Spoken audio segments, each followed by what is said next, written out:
Fading future, shattered dreams. End of times ain't what it seems. Hello, friends. This is Sam Chaney reporting for Weaponized News. Today, June 8th, 2026. Thank you for joining us on this Monday edition of Weaponized News. Quite a bit to get to today as martial law, dare I say, overtakes New York City. Trump security detail as Trump attends an NBA championship game there in New York. We're going to cover those details. Also ridiculous, this interview Trump did over the weekend with NBC, Meet the Prostitutes, where he just straight up lies, says that he didn't campaign. He says, first of all, I did not guarantee no war. That's literally what him and Vance campaigned on. But MAGA loves the lies. Apparently, it has to be just paid shills at this point. I mean, who could still support this? You got to have some vested interest in supporting the liar Trump at this point. I mean, it's just beyond the pale. So we're going to cover all of that. America 250, they're cranking up the cage match fighting. They're building that monstrosity on the White House lawn. We're going to cover that.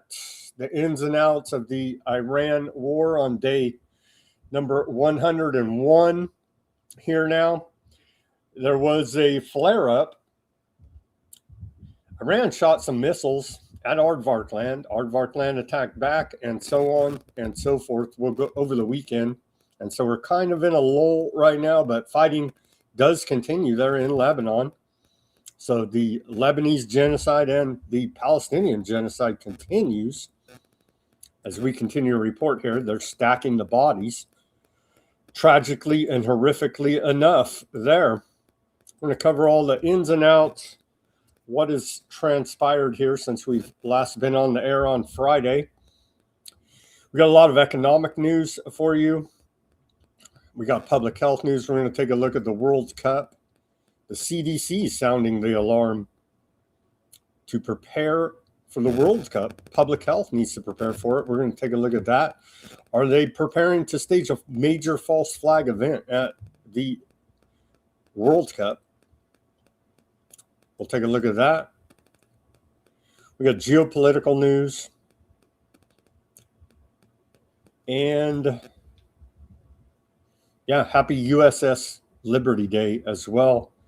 We have Thomas Massie speech in Congress about it. Take a look at all of this and much more on this Monday edition of Weaponized News. Shout out to all the subscribers out there. You know who you are. I won't say your names and dox you guys out there. The paid subscribers, thank you very much. Truly, from the bottom of my heart, you guys inspire me to try to do better and keep this whole Weaponized News program going. So truly, honestly, thank you out there in the audience. Again, give me that like, share, subscribe, push that notification button. All that's free. Become a paid subscriber at Weaponized News Substack. The link's in the description below the video. I provide the full show there. We're streaming there live, apparently. A summary to the show and links to almost everything we talk about. That is the value added at Weaponized News Substack. They haven't censored us, as I know, as far as I know, over there as well on Substack. And so everything's free. Become a paid subscriber, Weaponized News Substack, to help support independent reporting and analysis, brought to you here 5 days a week by me at weaponizednews.com. All right. Yeah, where do we start? Let's get to this day in history. We've got a lot of news to get to today. On this day in our history, we go way back. On the day of June 8th, we go back to the year 65. We saw Aardvark rebellion in Rome, capturing fortress of Antonia in Jerusalem, way back in the year 65 on this day. Then we fast forward to the year 452. On this day, Attila the Hun invades Italy. Then fast forward again through history. On this day in 1191, King Richard I of England arrives at Arch in modern-day Aardvark land to join the siege of Arch during the Third Crusade. On this day in 1493, we saw the Holy Roman Emperor Frederick III's left leg is amputated at his court in Lens, the most famous record of surgery in the Middle Ages. He survived until August 19th. Quite a brutal surgery there, amputations before even anesthetics, before they even knew what they're really doing with all these surgeries in the Middle Ages. On this day, 1493, 1789, we're finally out of the Middle Ages. Now on to the alleged American experience here. James Madison introduced the proposed Bill of Rights in the House of Representatives on this day, 1789. 1812. On this day in 1812, Robert Jenkinson, Prime Minister Robert Jenkinson, Prime Minister of UK, after Spencer Perceval's assassination. Robert Jenkinson becomes Prime Minister of the UK after that assassination. On this day, 1812, 1861, on this day, the American Civil War, Tennessee votes to secede from the Union. On this day, 1861. On this day, 1869, Ives W. McGaffey of Chicago patents the first vacuum cleaner, calling it a sweeping machine. It's a great invention there, part of the Industrial Revolution. The sweeping machine, now we call it a vacuum cleaner. On this day, 1896, we saw the first car theft. Baron von Zulin's vehicle is stolen by his mechanic in Paris. That's a pretty funny one. 1940, on this day, that's the first ever car theft recorded. On this day, 1940, we see announced publicly discovery of element 93, neptunium, is announced on this day, 1940. 1944, on this day, deportation of 70,000 aardvarks from Poland to Auschwitz and other concentration camps there in Europe under Nazi control. 1949, on this day, George Orwell's seminal novel, 1984, set in the totalitarian state of Oceania. 1984, published on this day. It was supposed to be a warning, not an instruction manual. That's what most say. But if you look into Eric Blair, George Orwell, it looks like he was part of the Fabian Socialist Society there in the UK, and maybe had a change of heart and was trying to expose their nefarious workings through the fictional novel 1984, published on this day in 1949. 1965, on this day, U.S. troops ordered to fight offensively in Vietnam. 1967, part of the USS Liberty, 6-day war, Aardvark Land's Navy and Air Force attacked USS Liberty in the Mediterranean Sea in broad daylight, mistaking it for an Egyptian ship, is the official story. 34 U.S. crew members killed, 75 injured, and the ship broadly damaged. We'll get to more of that on the USS Liberty later in the show here. 1968, on this day, Patsy James Earl Ray, the alleged assassin of Martin Luther King Jr., is captured on this day. And he said he was a patsy, and subsequent rulings from from a civil trial by Martin Luther King's family against the U.S. federal government confirmed that there was a conspiracy to assassinate him by the United States federal government.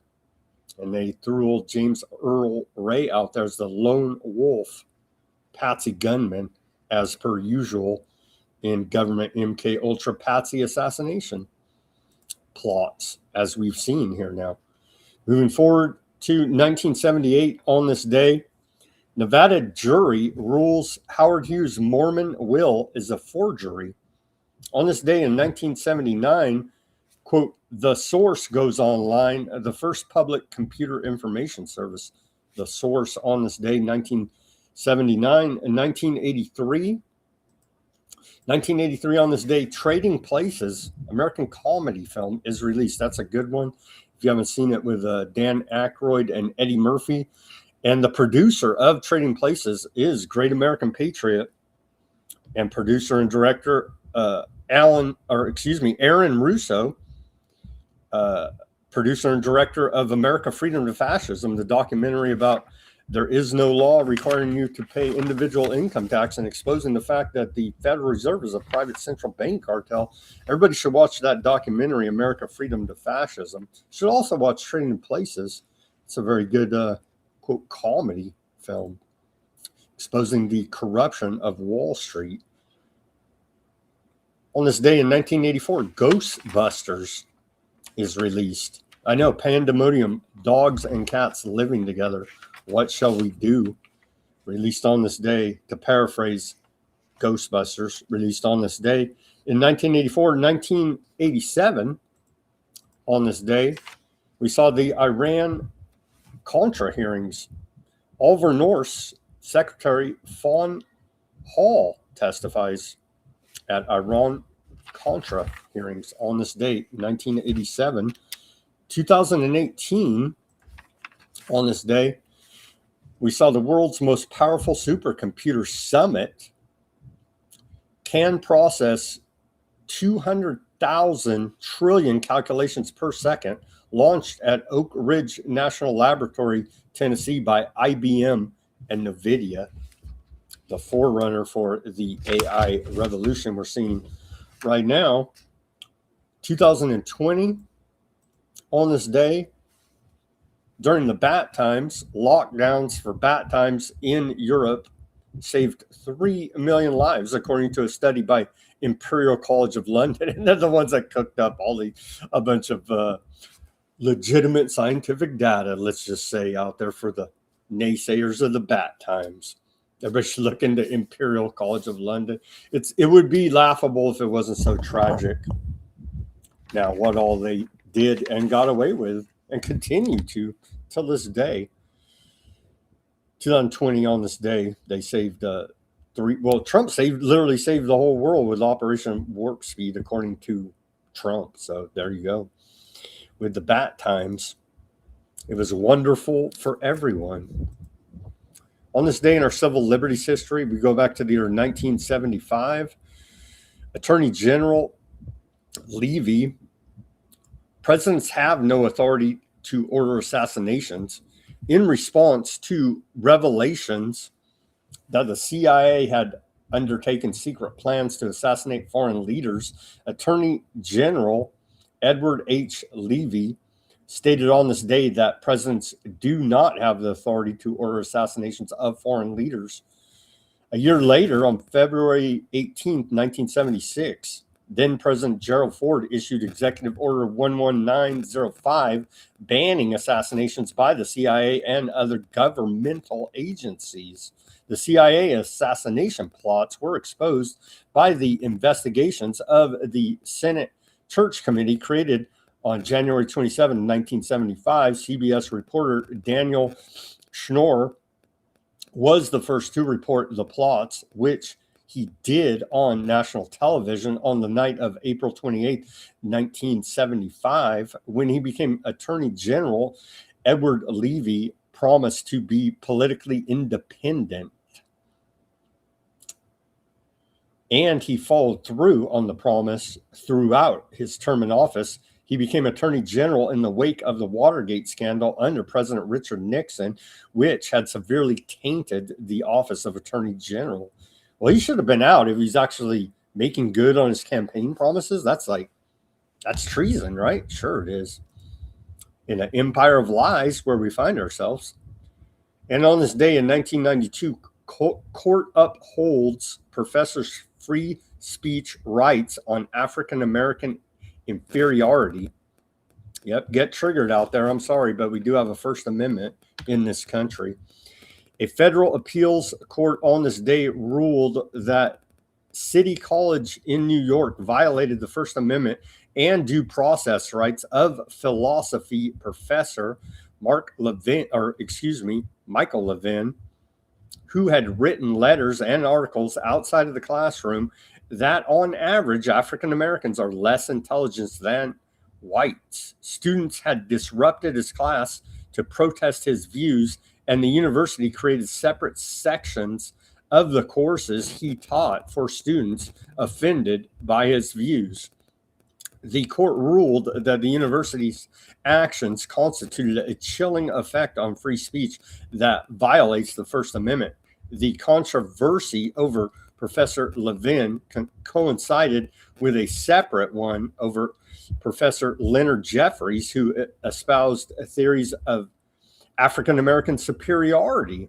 So take your pick of extremists on both sides. That's why we have the First Amendment, so we can peacefully debate such issues.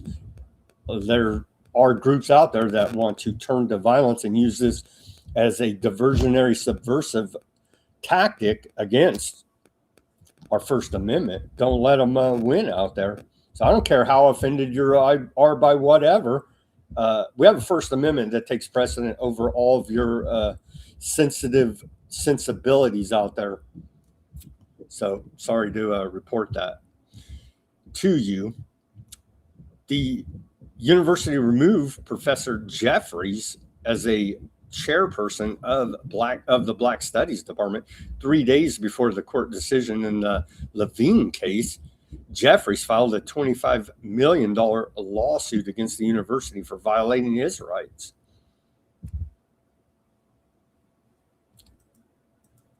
All right, here's our segue now to the news.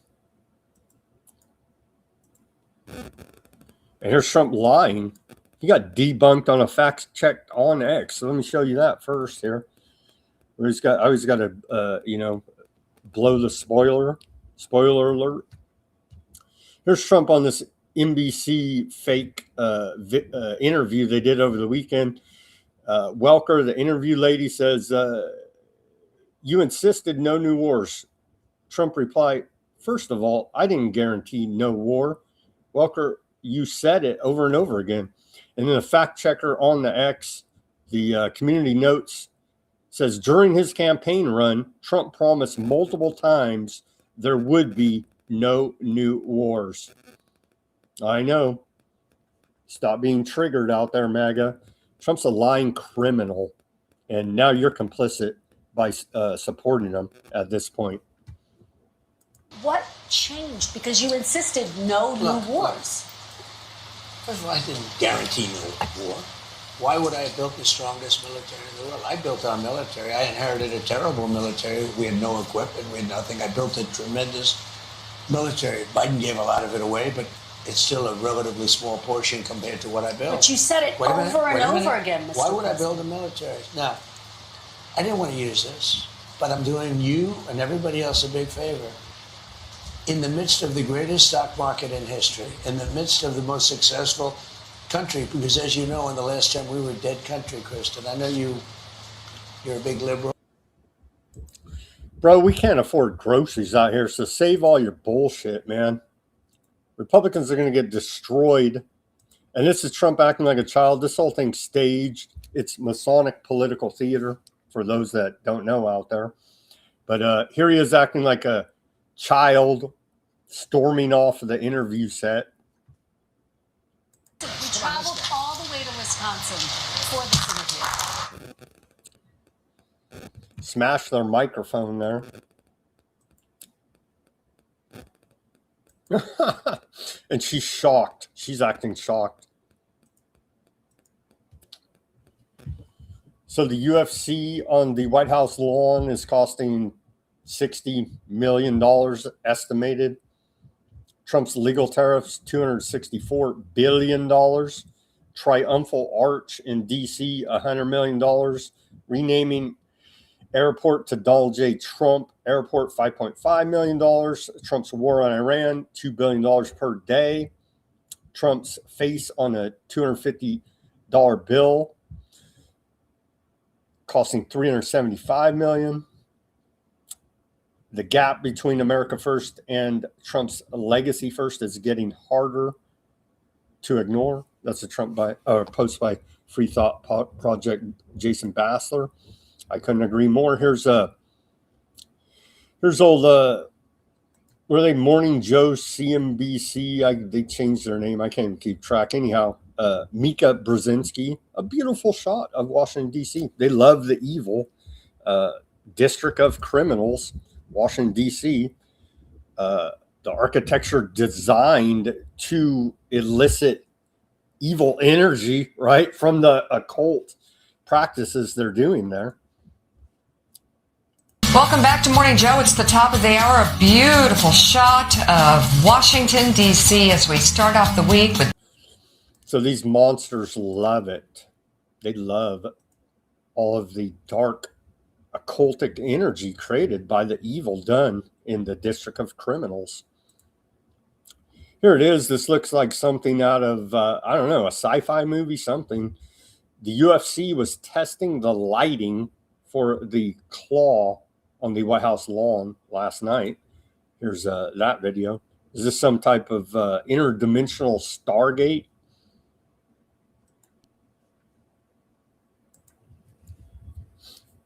No audio on this clip. There you go. What a monstrosity. Bread and circuses. There you go. Testing the lighting system.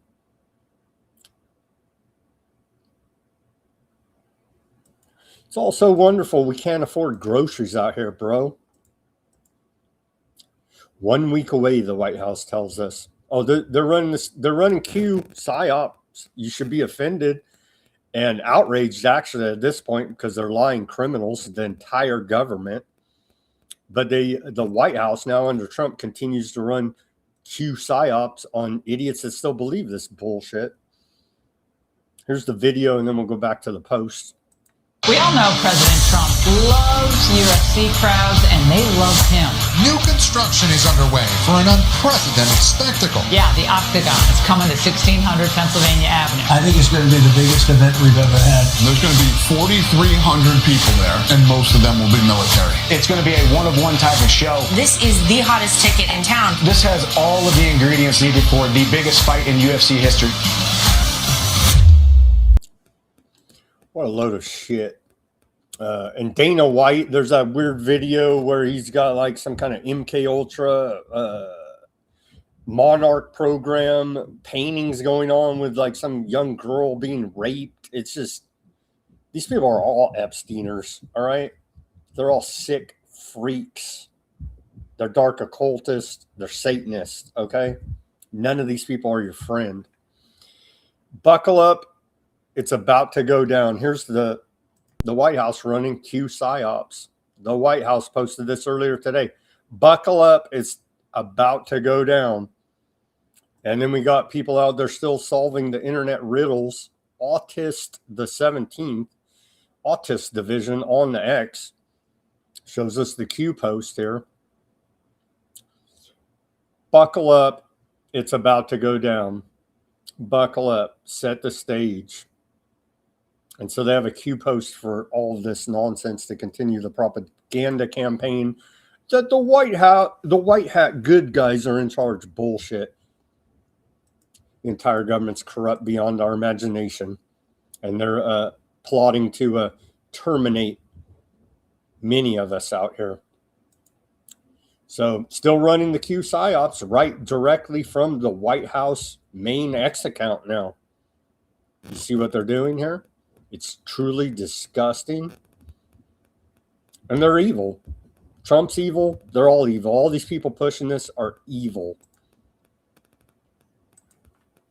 America 250. Here it is.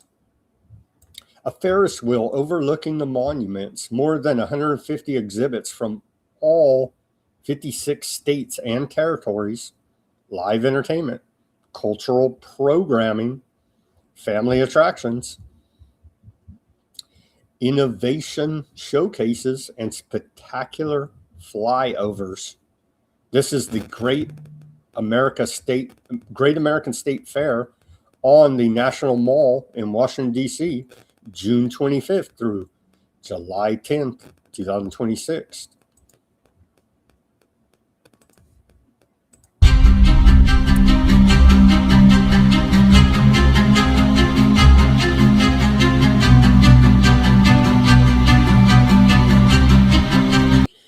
Yeah, pay no attention to all their occult architecture there.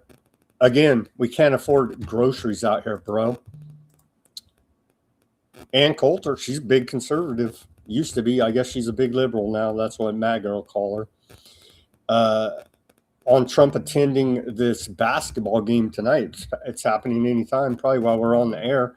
I'm sure it will be happening. But yeah, they're shutting down a big portion there of New York City on Trump going there to attend the game tonight.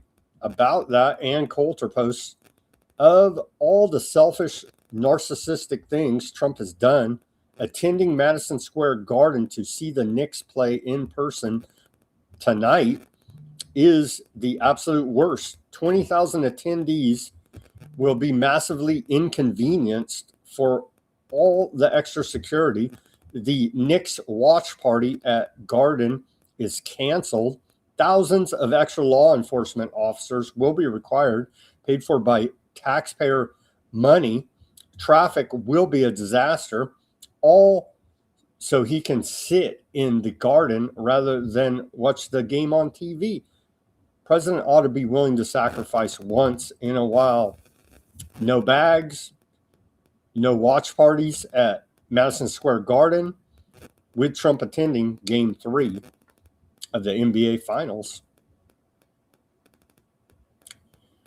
So, yeah.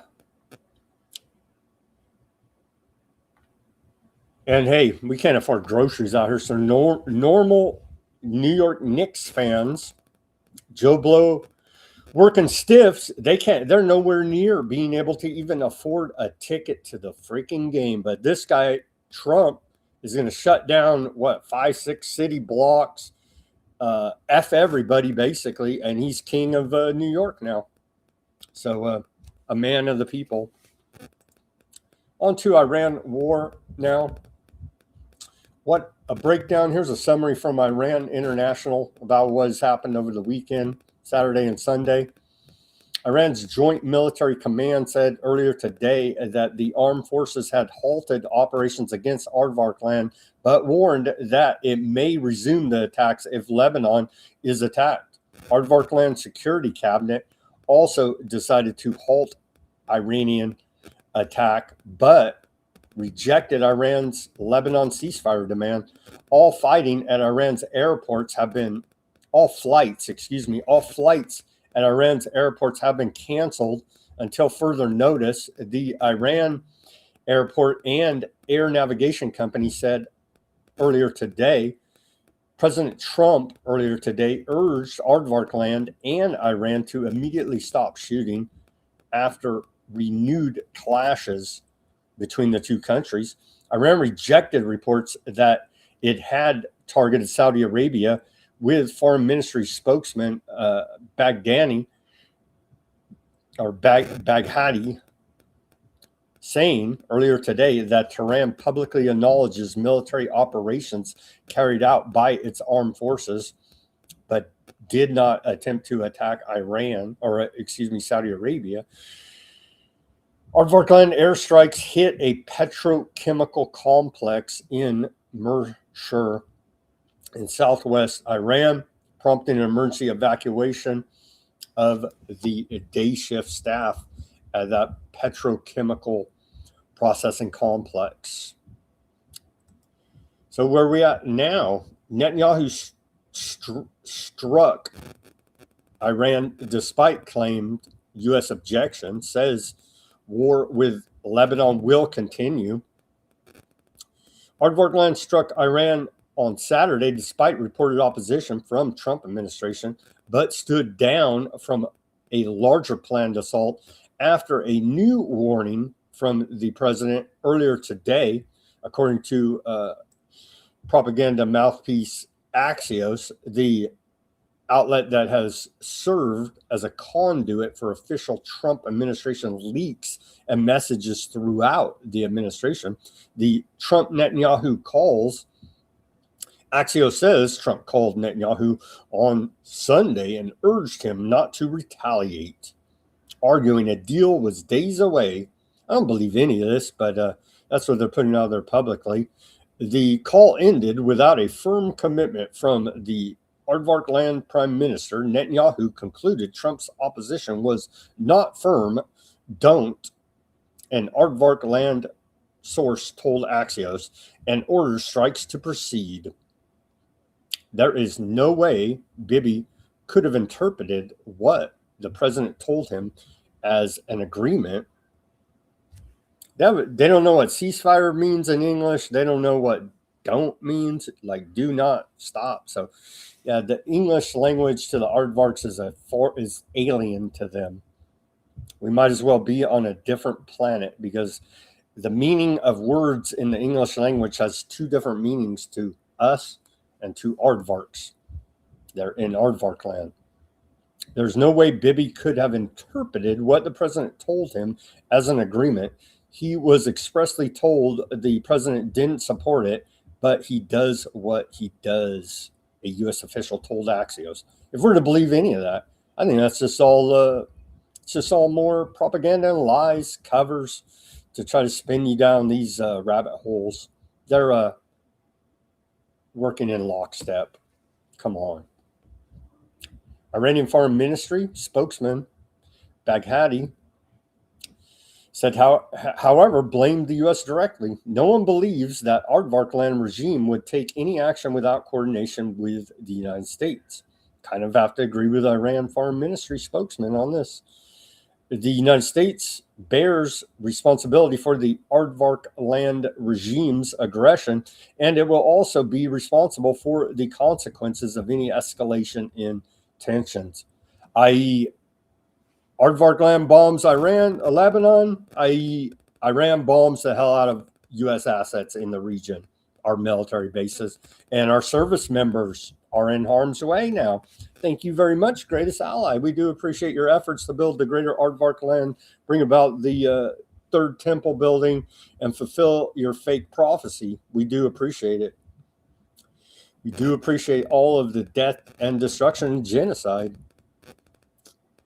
And so they just go through here. Yeah, the back and forth, whatever, dude. I don't believe a word that is coming out of these bastards.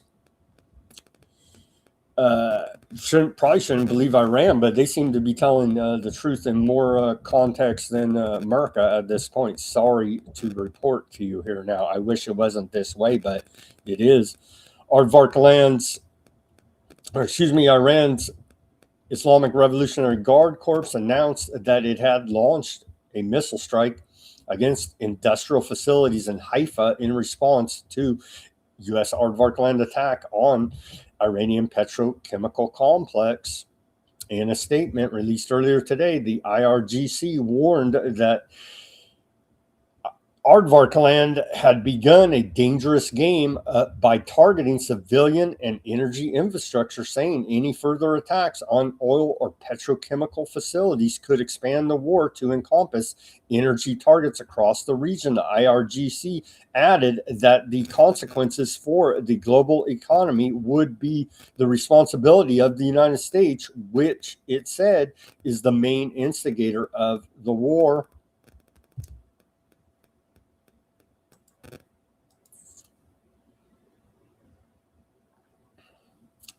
More from Iran's foreign ministry spokesman, Baghdadi. He's denied reports that Iran targeted Saudi Arabia.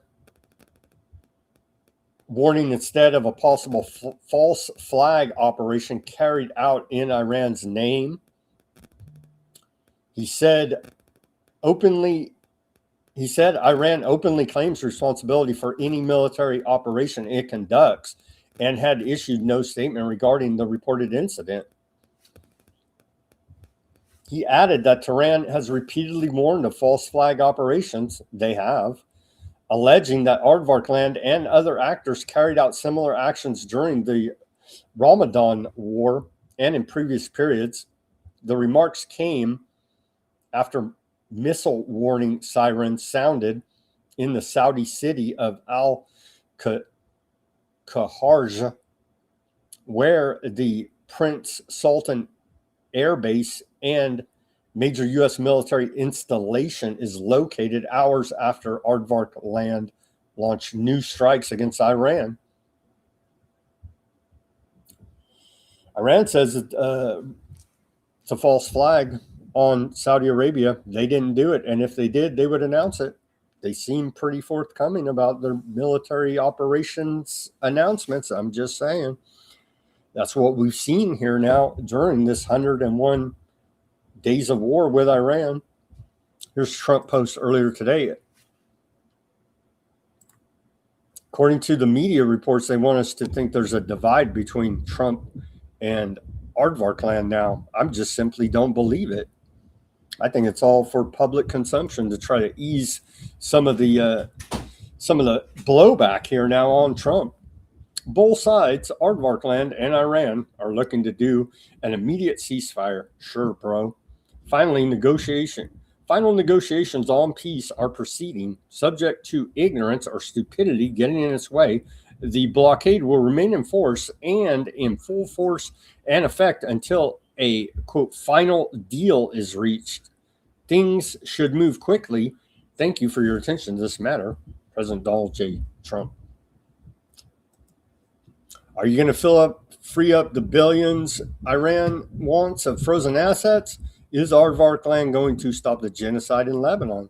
Neither of those seem like, and there's other stipulations as well, but those are two big ones, and they just shrug, huh? Who are you talking to about that? That's fake news, they'll say, right? I mean, so it's just, we're still in the Persian standoff as the Strait of Hormuz is essentially closed, and ongoing bombing campaigns by Aardvarkland continue against Gaza and Lebanon.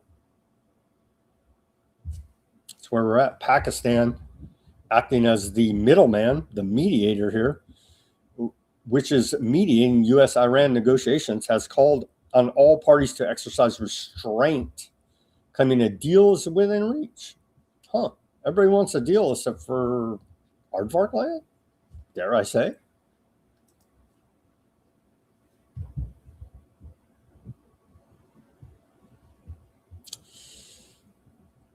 Report out of DropSite News here now. They're quoting old Iran foreign minister spokesman Baghdadi again. No one in the region believes that the Zionist regime carries out any action without prior coordination and cooperation with the United States. The consequences of any escalation will also fall on Washington. The U.S. State Department has explicitly stated that the main reason for imposing this war on Iran was support for the Zionist regime, for Aardvarkland. Huh. Like we continue to, I've cited that, I don't even know how many times, 25 times, I don't know, a lot of freaking times to debunk Trump's "they're going to nuke us in 2 weeks" claim, right? That has been the official American position. Furthermore, despite the claims of U.S. officials, we know that CENTCOM is fully coordinating and cooperating with the Zionist regime in both defensive and offensive operations. That's a U.S. State Department. The idea that the Zionist regime does not even listen to the United States and acts independently of American wishes or seeks to humiliate U.S. officials through its actions is something that can always be debated. Sure. The United States bears responsibility as a party to the April 8th ceasefire understanding. Whatever happens in the region, whether the U.S. itself violates the ceasefire by attacking Iranian commercial ships or targeting southern parts of the country, or whatever violations are carried out through the Zionist regime in Lebanon with U.S. complicity, the direct responsibility of the United States is clear, and the consequences of any escalation will also fall on Washington. That's Iran Foreign Minister spokesperson, their spokesman, Hadi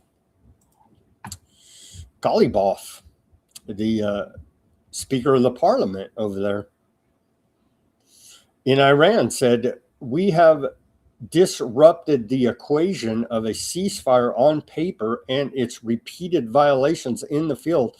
As long as you lack the genuine will to build trust, Iran's response will be exactly this."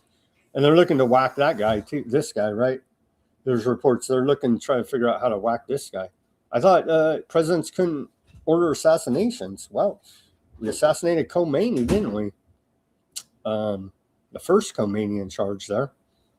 They're looking to whack this guy, according to reports. And they say, well, they didn't want to negotiate. And it's like, bro, you whacked the negotiator. Well, you're an antiseptic. So there you go.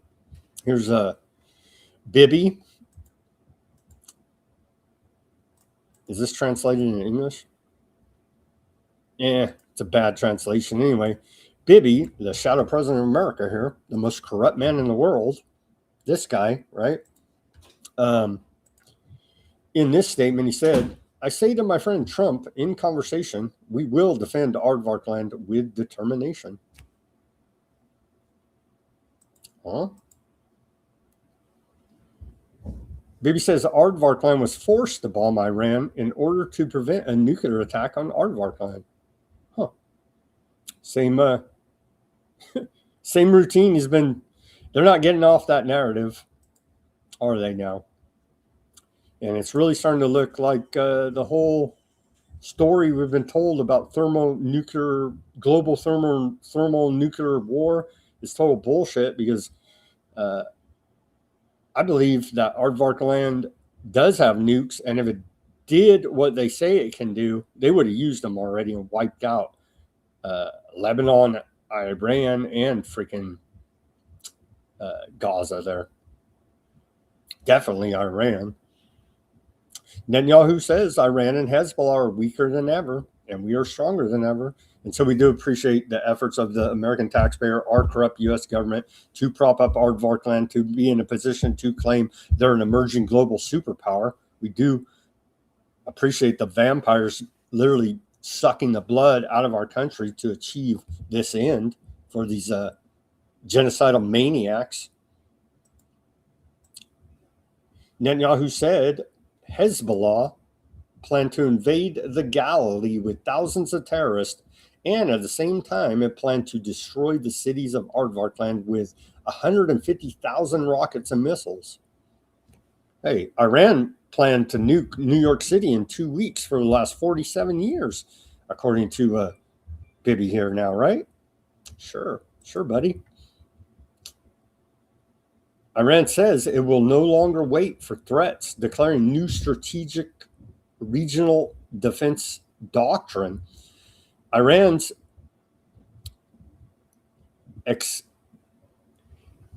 Expediency Discernment Council chairman Lari Jani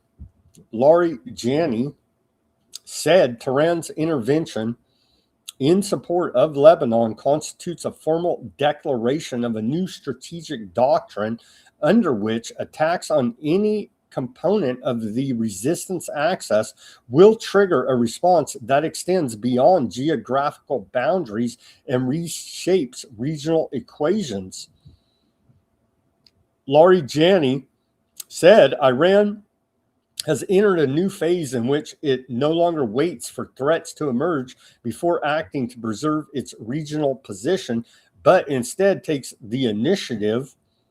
He also warned that any expansion of the conflict or attack on critical Iranian infrastructure would be met with a comprehensive and deterrent response.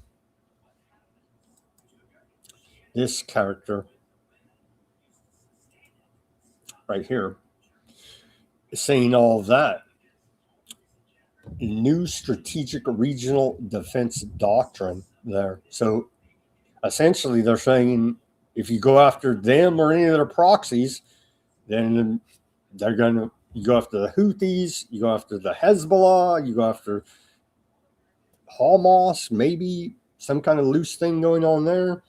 Other militia groups they have in the region, then you're going to deal with the state of Iran is what they're saying there. So we'll see. They kind of have to follow through on this or they're going to lose momentum and support for the axis of resistance, as they call it. Let's see here. Iran has announced the end of its current wave of retaliatory strikes against Aardvark land. So we're back to not really hot and heavy, but hey, everybody's fingers on the trigger and they've just done a bunch of shooting. So anytime here now, it's ready to kick off hot and heavy. Iran announces halt to operations against Aardvark land, warns stronger responsive attacks on Lebanon continue. Well, last reports I saw, they're continuing. So remember this guy, the Iranian propagandist, he's always all pissed off, yelling, right? Following the aggressions and acts of hostility carried out by the brutal Zionist regime in South Lebanon and the Dahai area, which were carried out with the support of criminal America, the powerful armed forces of the Islamic Republic of Iran delivered a painful response to this regime in support of the oppressed people of Lebanon. It is a response from which the illegitimate Zionist regime and its supporters should have learned a lesson. Accordingly, the cessation of armed forces operations is hereby announced. However, it is emphasized that should the aggressions and hostile acts continue, including in South Lebanon, much more severe and crushing measures than before will follow.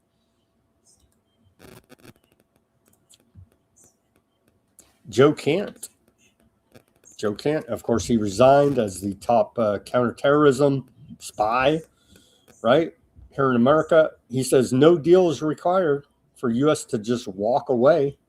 It's evident that we can't stop either side from attacking each other. There is only one realistic choice we have: stay and get sucked further into the war, or look out for our own interests and just walk away. I know it's quite horrific here. Joe Kent calling to look out for America first interests. Shocking treason there. I know. Quite horrific. Well, that's why he resigned, right? And he told them, U.S. intelligence said, the State Department said, in different words, but U.S. intelligence said, there is no imminent nuclear threat from Iran. Trump ignored it and listened to Bibi and whatever other spy clown aardvarks in his ear and went ahead and did that assassination on the supreme leader of Iran, Khomeini, and started this war. We're now on day 101 into, and Joe Blow American, me included, we can't afford groceries out here, bro. And you want to talk about antiseptic all day. You know what I mean? It's just a major disconnect from reality here and who the government is actually representing, because it ain't Joe Blow American. That's painfully obvious at this point. U.S. forces disable non-compliant oil tanker in the Gulf of Oman. And so, as it says in the Constitution, the U.S. military is mandated to be the policeman of the Strait of Hormuz. No, it says nothing like that, but that's the way they act here now. Posted by U.S. Central Command, they say that U.S. forces disabled an unladen oil tanker in the Gulf of Oman now. So that whole area, and Houthis have went live now as well with their finger on the trigger. I think we have the announcement. Nothing through. Keep effing around and find out. There'll be no traffic through the Red Sea as well there now. But continuing in this post from U.S. Central Command, they say, they disabled an unladen oil tanker. They didn't have the paperwork, allegedly, here now, right?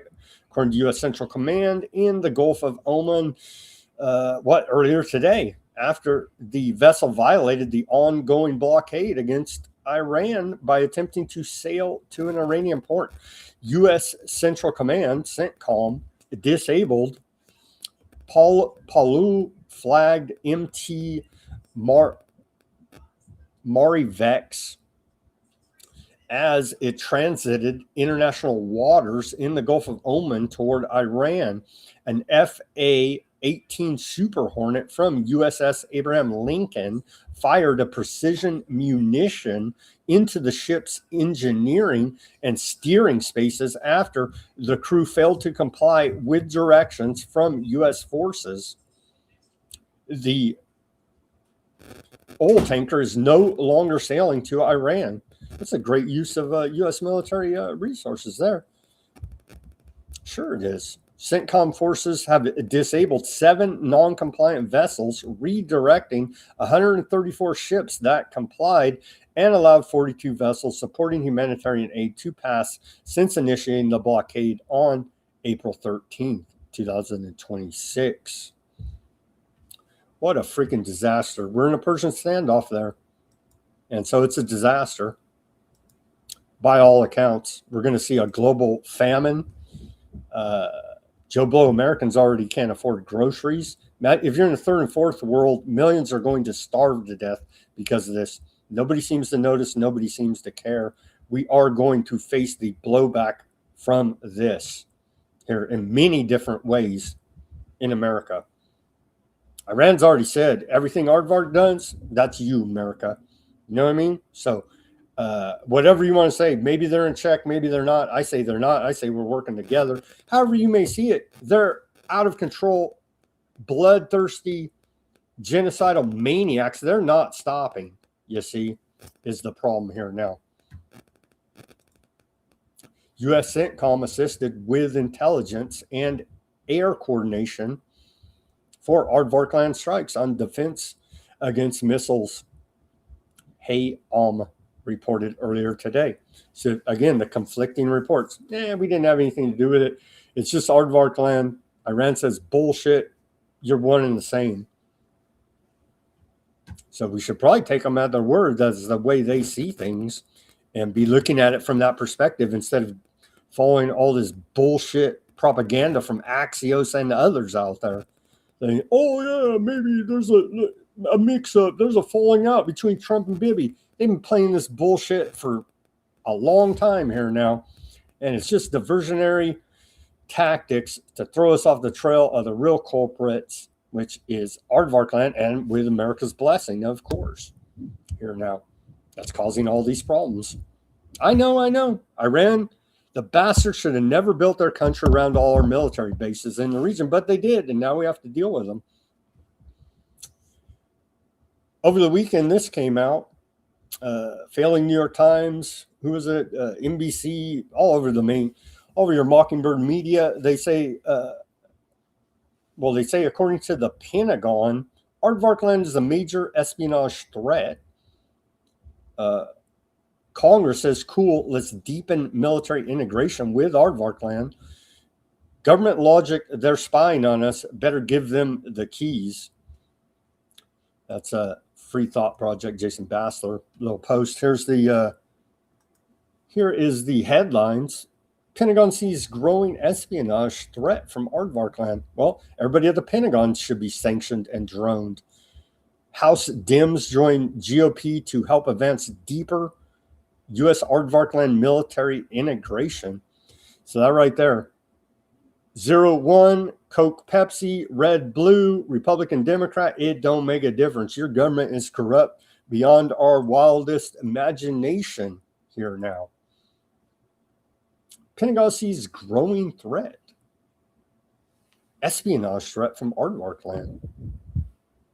I don't get this story, really. We're like BFFs. Like, what's even the point? Like, really? The failing New York Times says why don't they change the name here in the headline, the subheadline? They say the Defense Department has increased the counterintelligence threat assessment to its highest level, and aardvark land is believed to have been eavesdropping on American negotiations with Iran. Why don't they call it the Department of War? I guess it's not official. Anyhow, why do they need to eavesdrop? Their man, Kushner, and freaking Witkoff are there. Those are literal spies for the freaking aardvark land, acting as negotiators. Yeah. I have a hard time buying that, but on to section 224 of the 2027 National Defense Authorization Act. We've been reporting on it, and it's extremely concerning here now.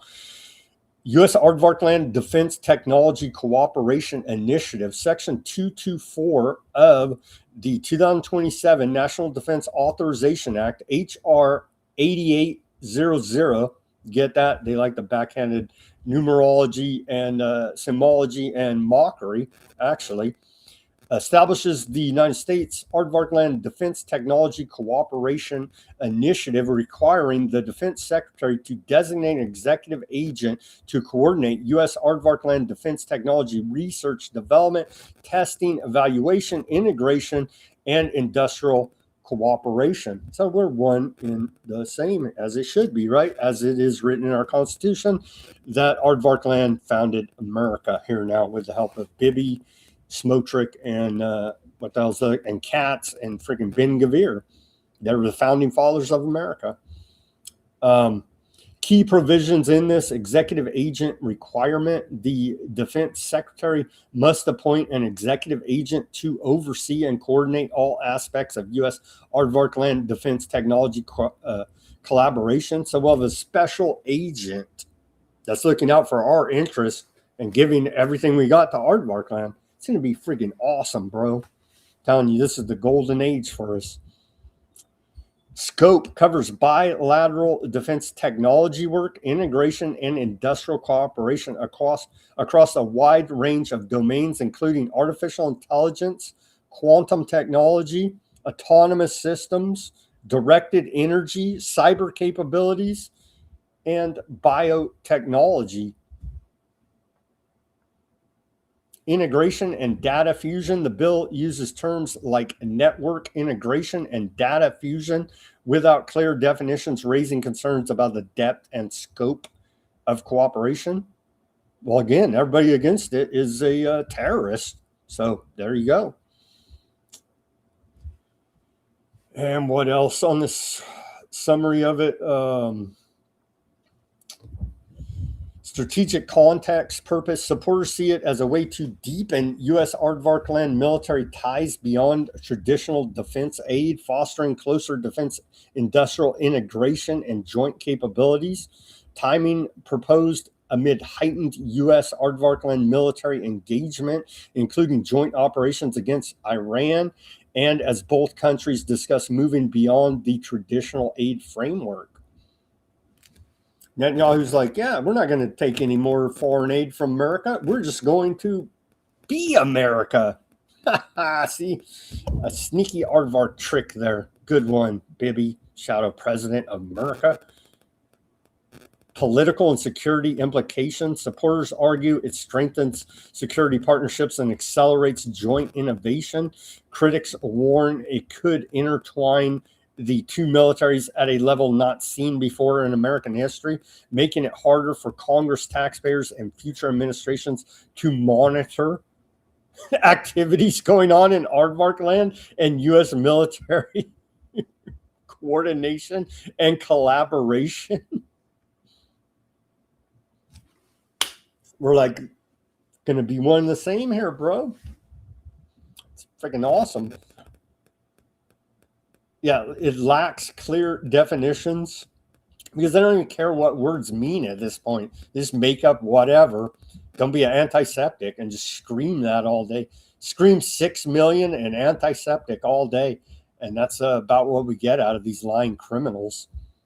So, yeah, it's going to be awesome when they pass this Section 224. They're essentially merging our two militaries.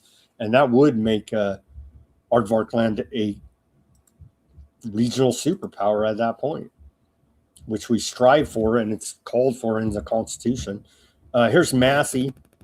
A little bit about Massey, talking about Section 224. Thankfully that, who was it? I can't remember. The Gilrain beat him, or we'd have more of this talk from Massey, right?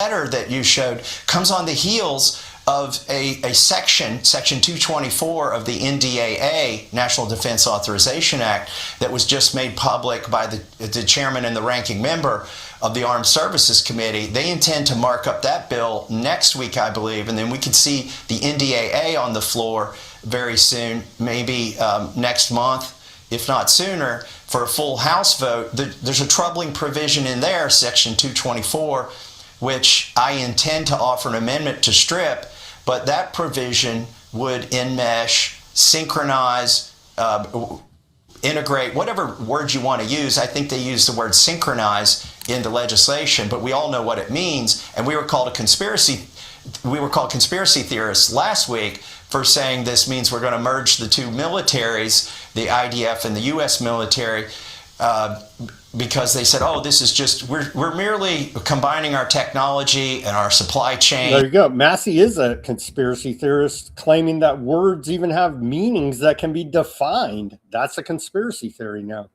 And all this other stuff, it has nothing to do with chain of command, which that may be true, but it's still an encumbrance and an entanglement that I think, honestly, is treasonous. There is no reason that this is not a symmetric relationship. Even NATO is asymmetric, but this is way more asymmetric, where we're going to be the ones giving, compromising our own national security, basically obligating ourselves to the defense of Israel at any cost, regardless of what Netanyahu engages in once we, through Section 224, the NDAA, and then this letter, which is showing you the road, the path that they intend to go down, that makes us all not conspiracy theorists now. It only takes the difference between a conspiracy theory and the truth has been about 6 months here in Washington, D.C. It's now reduced to 6 days in this Israeli plan. We could reduce it down to, as soon as you read the documents from these criminals, know that it's a racketeering operation aimed at garnering more power from them and going about the global mass depopulation agenda here now. And so we don't even have to wait 6 days, 6 months, 6 days. Immediately that should come to your mind, because that's exactly what's going on here now. All right, let's take our live commercial break. We'll come back with USS Liberty. Some reporting on that on the anniversary. We're on the 59th anniversary of the USS Liberty attack there by our greatest ally that they try to cover up in the whole rest of the routine. Go to weaponizednews.com/shop. Get yourself a holograph sticker there for Pride Month. See all the colors of the rainbow there. You can catch it on the Weaponized News holograph sticker. If you're not into Pride Month, which I understand, not much to be proud of around here in this tyranny, we have the clear background sticker, and we have the white background sticker and the clear sticker. 3 stickers. You'll get a new one. This is the demo model on the clear. weaponizednews.com/shop. Give me that like, share, subscribe, push that notification button. Help support independent reporting and analysis, brought to you 5 days a week. Broadcasting live, 5 p.m. Pacific, 8 Eastern time. We take donations as well. Buy me a coffee, Bitcoin wallet, address, Cash App, links all in the description below this video. All those links. Become a paid subscriber at Weaponized News Substack. Again, on the Substack, you get the full show. I believe we're broadcasting it live there now. A summary of the show and links to almost everything we talk about for documentation and further research purposes. Again, thank you out there to the paid subscribers. We do appreciate it. You're paying to show your support for what we do here at Weaponized News. Everything's free, nothing beyond a paywall. I'm not even playing that game of, oh, I have some secret whatever, intel. I'm going to tell you a big secret, pay to be in the secret room or whatever. People do, and that's fine and dandy. That's their model. That's not my model. My model is just blast the hell away as much as I can and hope that you guys find value in that and become a paid subscriber, Weaponized News Substack. And the new paid subscriber we got, again, I'm not going to dox you all the Justice Department, but you know who you are out there in the audience. Thank you very much. I saw it come through earlier today, and it does, I do appreciate it, and it does give me motivation to continue on in this struggle of independent media. And so you're showing you appreciate me, and I truly do appreciate you out there in the audience showing your support monetarily. And hey, if you can't afford it, I understand. Go to just give me the like, share, subscribe, push the notification button. All that's free. But if you can afford a little bit extra every month, become a paid subscriber at Weaponized News Substack. Become a donor. Go to the store, patron the store, Weaponized News Substack, or weaponizednews.com/shop. All those different ways to help support the broadcast. And again, to all these subscribers out there, paid first, obviously, and unpaid. Thank you very much on all the different social media channels out there. We're doing very well. I'd like to report we're doing very well on Facebook Reels. That's like the shorts or whatever. They got them on the different platforms. The little short TikTok videos, essentially like 2-minute videos, clips, right? Doing very well over there on the Facebook, weaponizednews.com Facebook page. And so for some reason, they're letting our reels actually play and get to the audience. And we haven't seen that in many, many years through all of this insane censorship that we've seen over the years since the bat times, right? And so for some reason, thank you, Meta, Facebook. We appreciate the spying, tracking, profiling, and we appreciate that you are not a continuation of LifeLog from the CIA that closed down and then you open the same day at Facebook. We know Zuckerberg built that in his college dorm room, right? Sure we do. Anyhow, we're doing pretty good over there, so I do appreciate them actually letting us get some traction as it used to be. It feels like what it kind of used to be, some organic traction. I know, God forbid, everything has to be AI, gauged, tweaked, social engineered, right? But and they're doing all that. Make no mistake about that. But for some reason, they're letting, like I say, the reels play, and we're getting some action over there. So people are having an ear to listen, maybe a little bit. They don't get the full breadth of the show, but the point of that is to draw them in, give them some good reporting that they can take action on, and bring them into the big show over here. So again, thank you to everybody tuning in on this Monday edition of Weaponized News as the NBA playoffs are going on right now. So you're listening to me instead of watching that basketball game and watch Trump, by many accounts, get booed out of the stadium. That may be worth the watching it alone there now. But welcome back, and thank you for bearing with my rambling commercial break. Welcome back on this Monday edition, on this June 8th, 2026, Monday edition of Weaponized News. Welcome back to the second half of the show. Let's get into the USS Liberty. Here's Massey, Thomas Massey, on the House floor, bringing up the 59th anniversary of the attack by Aardvark land on the USS Liberty. And then I know Aardvarks are bastards for doing this, but they got their marching orders, and they got their orders from the Pentagon, bro, and from the White House, from freaking President Johnson. You know what I mean? So they're bastards, but so is our own U.S. government for allowing it at the very least to happen. I would argue they gave the order here now to try to start a war with freaking Egypt, with Russia even. So complete maniacs in all these governments. That's here from Massey now, commemorating the 59th anniversary of the attack on the USS Liberty. June 8th, they started the day. The visibility was unlimited. The American flag was flying proudly on the USS Liberty. More planes came from Israel to surveil the boat, the ship. And they thought they were in good shape. But what happened next surprised them all. French Mirage jets showed up and for 25 minutes strafed and attacked the USS Liberty. They shot rockets. They shot 30-millimeter cannons into the hull and into the ship. They even dropped napalm on the bridge of the ship. This was an effort to kill everybody on board. There was no intention of taking prisoners.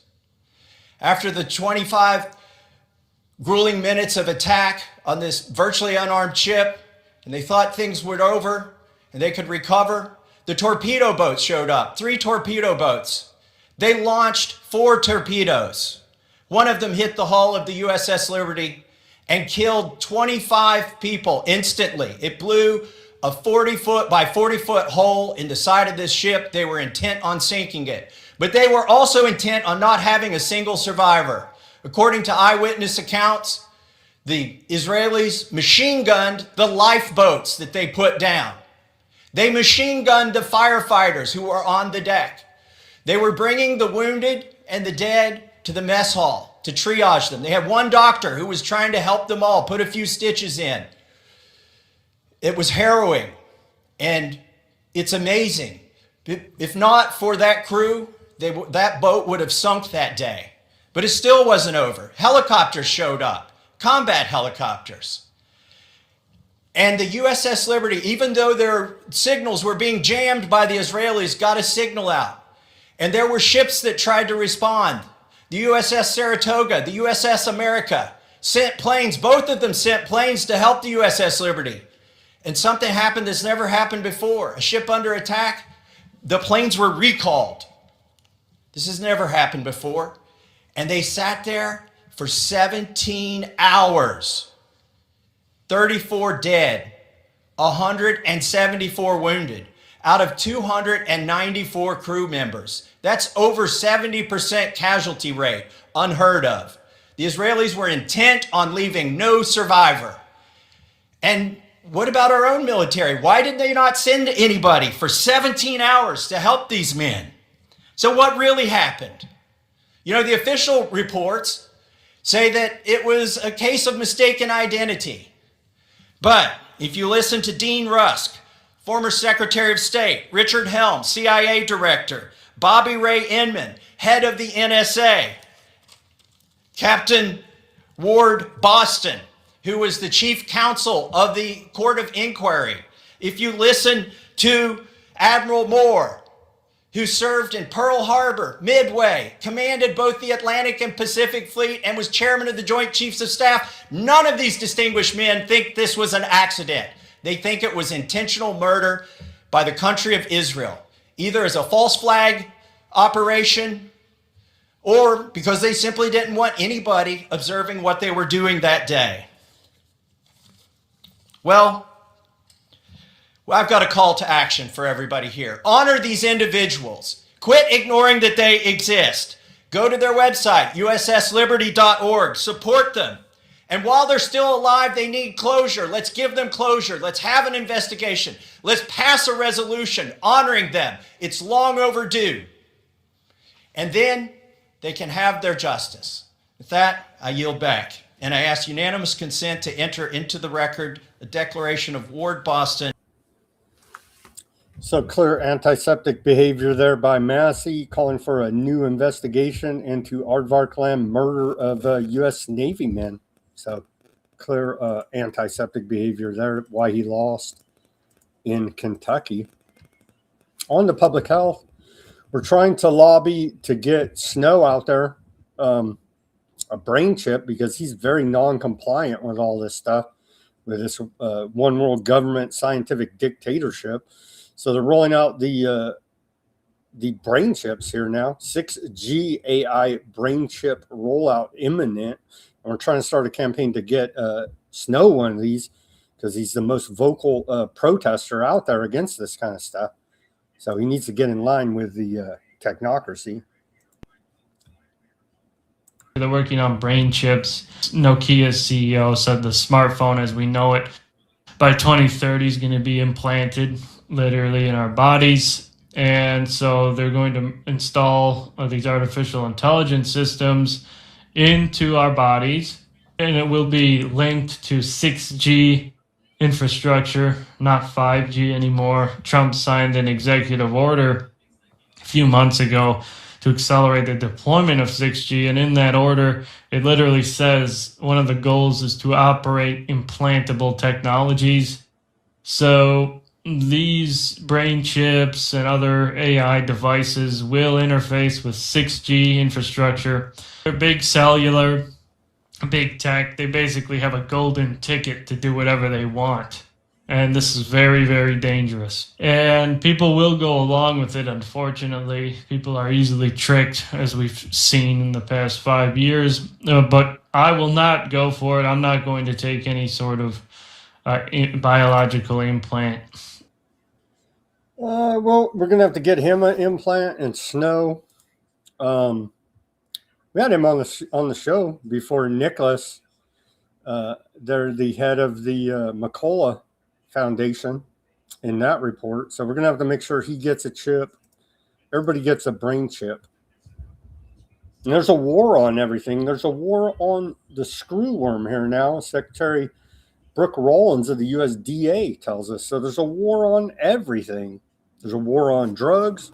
We're in a Cold War on China. There's a Cold War race to build a moon base, we're told. We're in, just war after war after war from the president of peace, no less. War on the screw worm now announced earlier today by the Secretary of the USDA. She says, we have been in full combat mode against this evasive threat since day one. Millions of sterile flies deployed weekly in the infected 20-kilometer zone alone. That's very un-American, using kilometers instead of miles.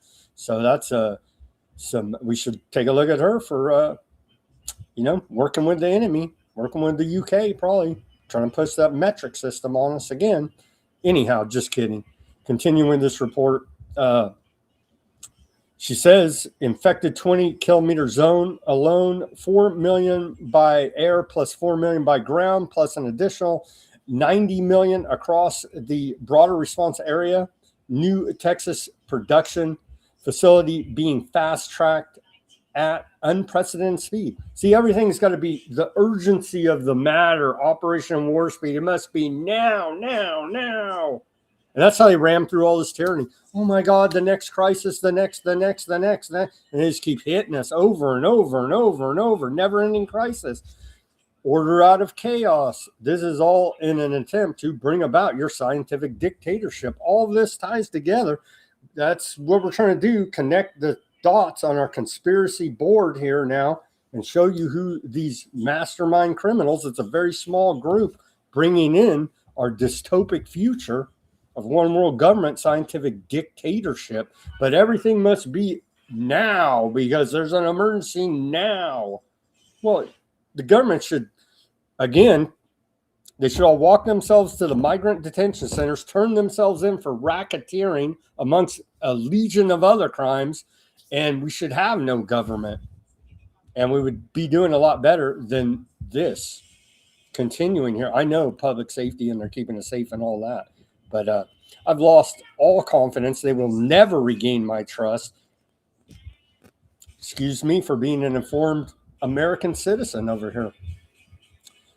Continuing with this report from the Secretary of the USDA, it says new Texas production facility being fast-tracked and at an unprecedented speed. Production facility coming online in Mexico in next month.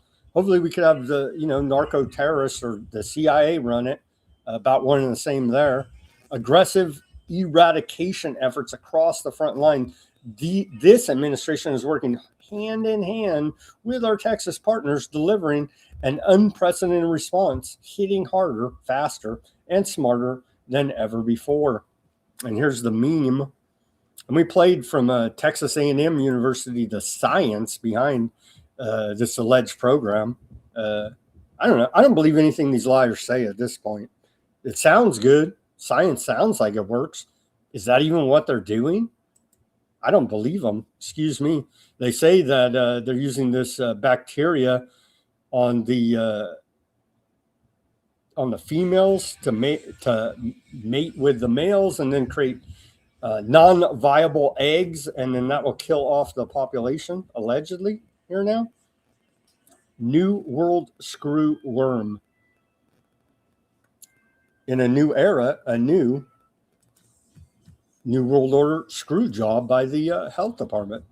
We do appreciate their efforts. There's a map of the alleged sightings of the screw worms, as we're now in a new World Order war against screw worms.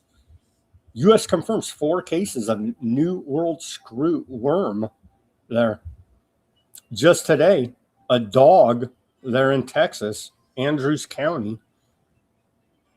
Earlier this month, on June 3rd and 5th, saw 2 calves there in Zolva County. And then today, a calf there in La Salle County in Texas. And so maybe we should just, balm the hell out of Texas. We do love balming, everyone. Ivermectin. I don't support it, but maybe this is the proper use. All this, it cures everything and all that. Forget about it. It's a freaking, it is an insecticide, right? It is poison. But allegedly, the original use was to kill parasites. Ivermectin kills New World screwworm in both humans and animals. 12 studies find 97% plus prevention of New World screwworm infestations in cattle wounds. Humans documented complete larval elimination in several oral and eye socket infestations. Horse paste, ivermectin. That just sounds disgusting, right? Maggots in eye socket infestations. How does that even happen? I don't know, but so there's a little infographic about it. Yeah. Imagine that, using the medicine what it was intended for, killing parasites.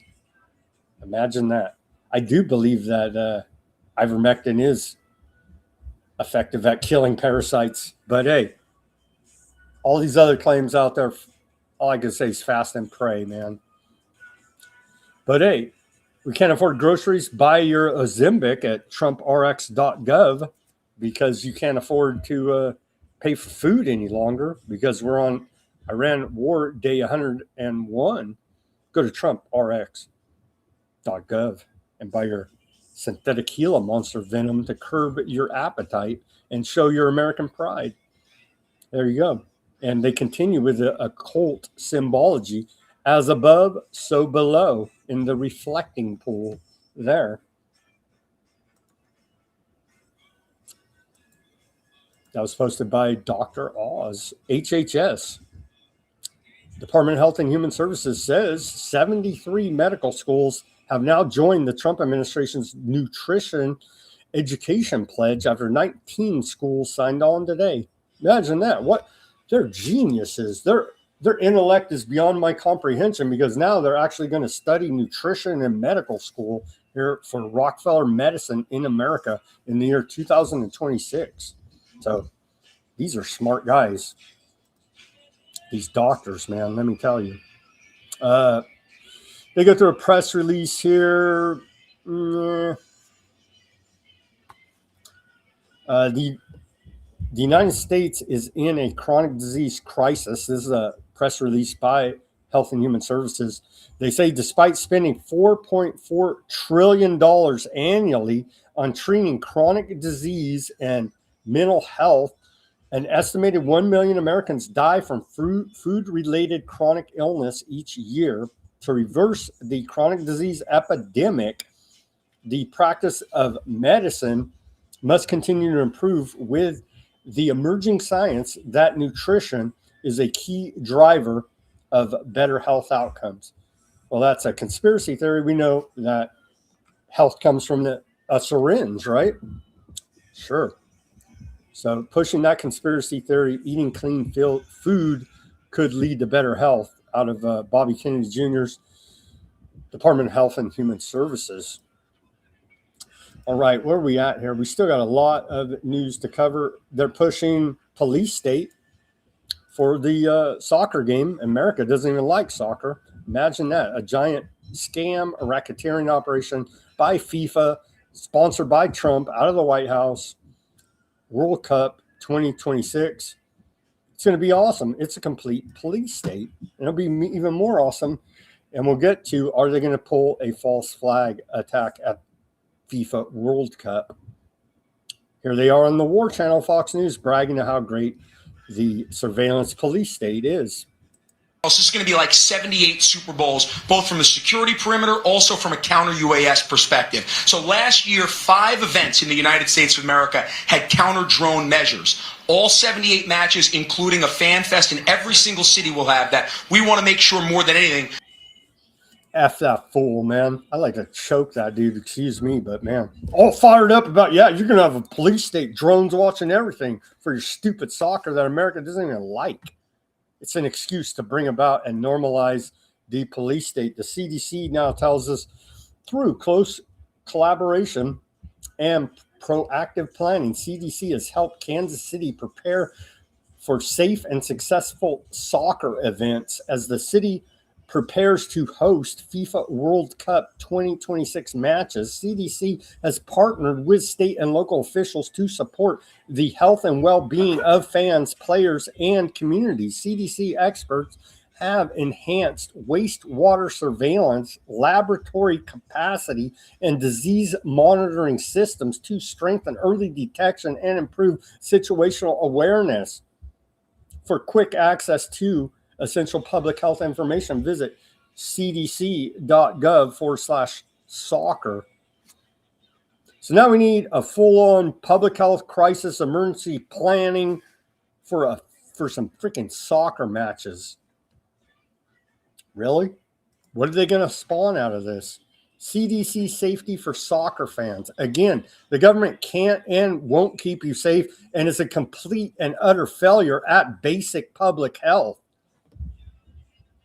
The United States is proud to be one of the 3 countries hosting this summer's international soccer competitions. This page gives quick access to essential public health information to help fans stay prepared and safe as they travel and attend soccer matches. CDC works with partners at all levels of government to support a healthy World Cup 2026 for soccer fans and host communities.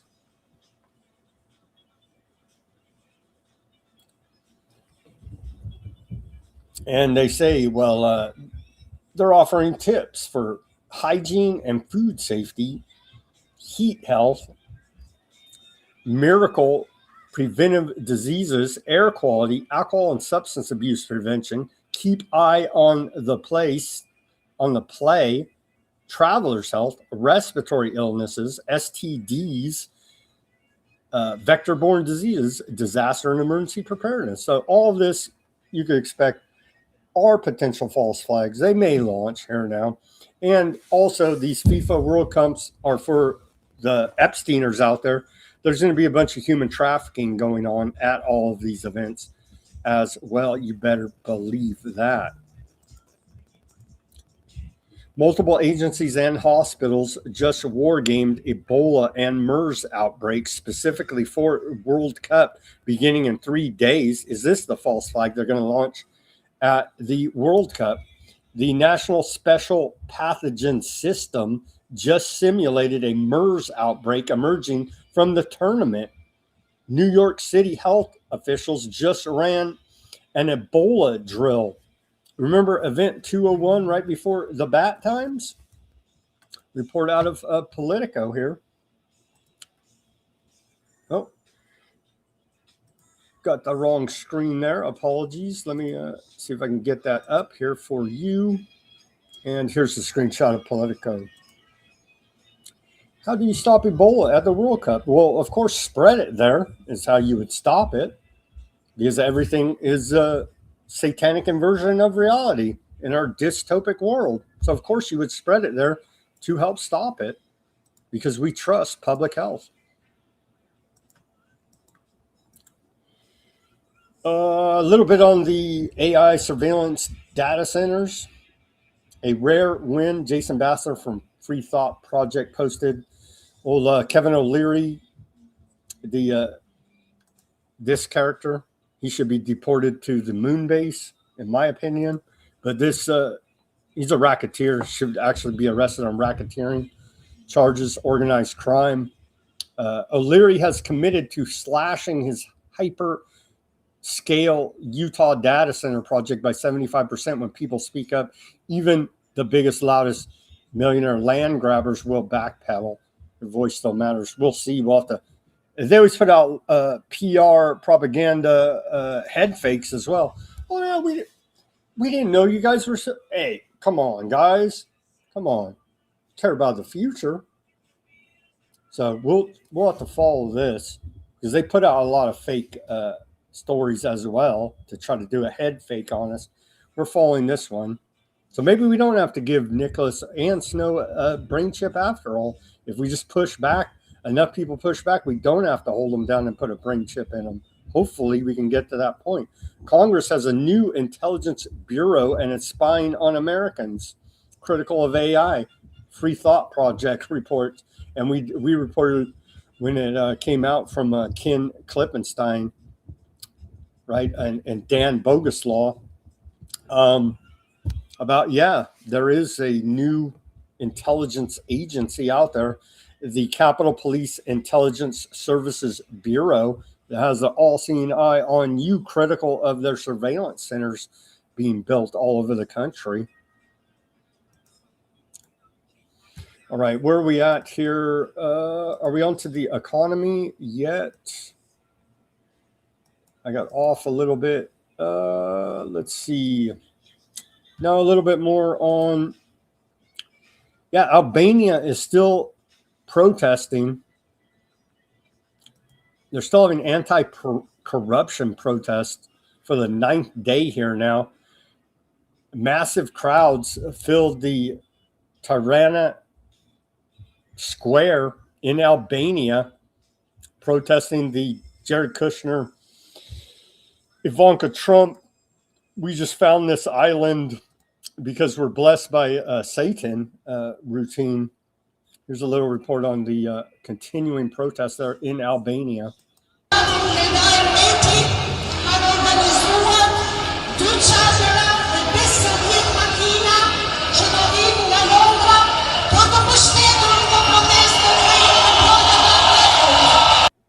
I do like they brought pink flamingos down there at the bottom, you could see, to the protest. And so, all these people should be sanctioned, throned, because they need that. They need an Epstein Island 2.0. And so that takes precedent over these people that think it's their land. You know what I mean? They shouldn't have built Albania around Epstein Island 2.0, Jared Kushner and Ivanka Trump's new luxury resort plan there on the retired Soviet submarine base. Let's watch this report out of Newsweek about it. The luxury resort project tied to Jared Kushner and Ivanka Trump has sparked days of protests in Albania, and it's becoming an international controversy. The project would transform Sazan Island, the mostly undeveloped island off Albania's coast, into a high-end tourist destination. Supporters say it could bring billions in investment, create jobs, and help turn Albania into a premier Mediterranean travel hotspot. But critics say the environmental impact costs could be enormous. Protesters warned the surrounding area includes sensitive habitats for migratory birds, sea turtles, and the endangered Mediterranean monk seal, saying the project could damage largely untouched ecosystems. There are also concerns about transparency and corruption. Activists have questioned how approvals were granted and whether politically connected investors received favorable treatment. Allegations supporters of the project reject. And there's another layer to the story. Varun Island was once a secretive military zone under Albania's communist regime. The island is dotted with roughly 3,600 concrete bunkers and contains an estimated 10 miles of underground tunnels built during the Cold War. Albanian Prime Minister Edi Rama has strongly defended the project, dismissing much of the criticism as hysteria and arguing opponents are targeting it because of the Trump family connection. Developers have also said they intend to build responsibly and deliver economic benefits to the region. But the controversy has drawn attention from the European Union, which issued a warning about development in protected areas as Albania seeks EU membership. It's become a battle over environmental protection, economic development, political influence, and Albania's future. And with protests continuing, the fight over the small Mediterranean island is only getting bigger. Well, they gotta make a Epstein 2.0 island there, and of course, it's looking like this is a payoff for Kushner helping start the Iran war.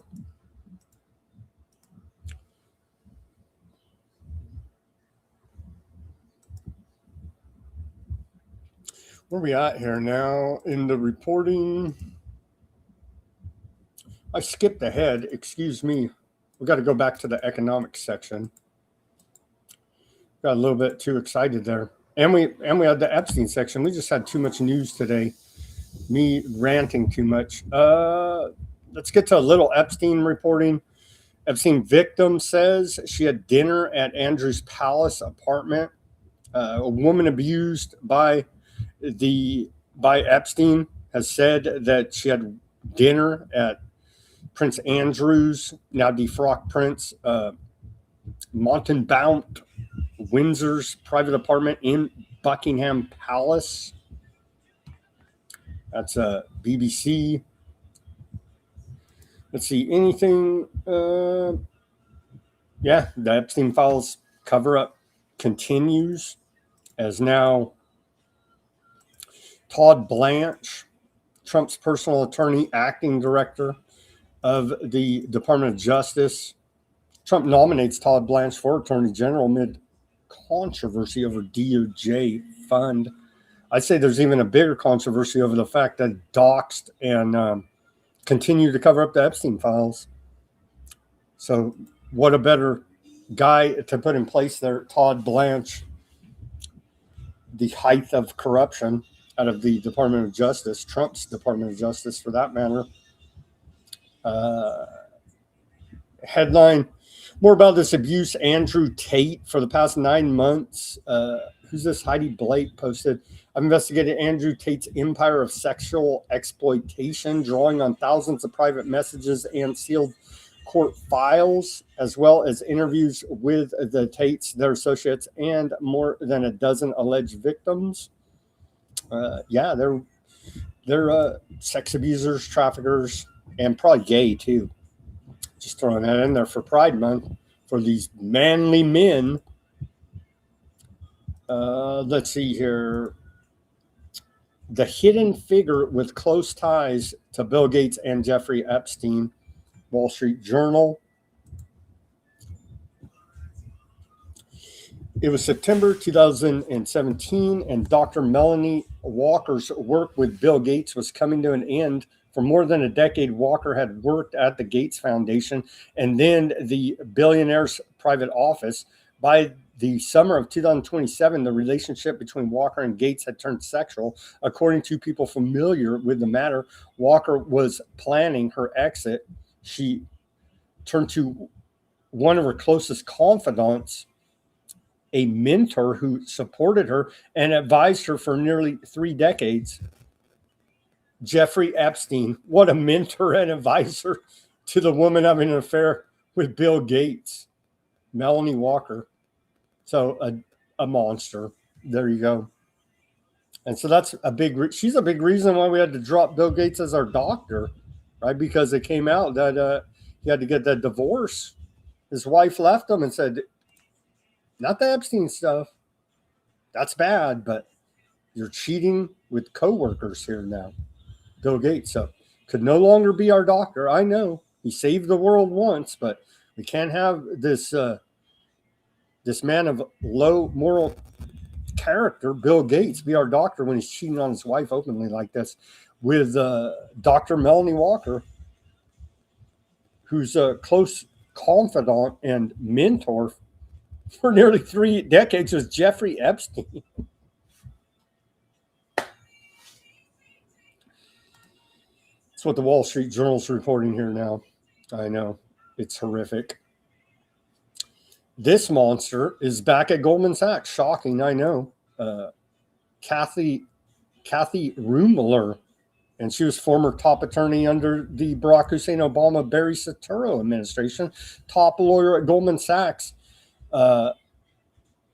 She's the advisor for Goldman Sachs now after resigning over Epstein ties. And so she's a complete psychopath, talking about doing all this weird sadomasochist, the leather, the whips and chains, the torture, the freaking, all of it, right? So we continue to report on her. This psycho should be locked up. But yeah, she's back advising Goldman Sachs. Shocking, I know. They're all insane criminals. They're all insane criminals. Here's a report on Aaron Parnas on the Donald J. Trump Jeffrey Epstein Memorial Reading Room opening up in Washington, D.C. tomorrow and staying open through Trump's birthday. Let's watch this report about it.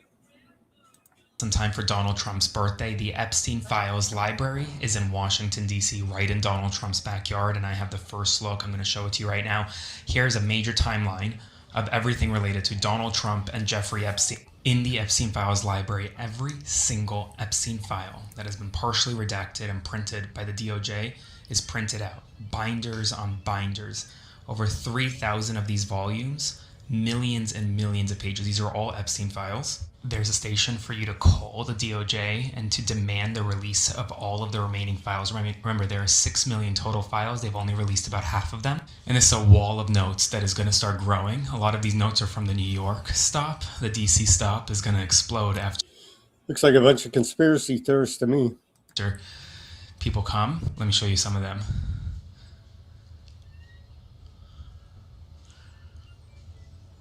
If you're in Washington, D.C., this will be officially open on June 9th in 2 days, and will be open just in time and on Donald Trump's birthday, June 14th. What better birthday present to give the president than to come here, call his DOJ, and demand the release of the... It is a great birthday present for Trump. And also, while you're at it, celebrate America 250 by going to Donald J. Trump and Jeffrey Epstein Memorial Reading Room there in Washington, D.C.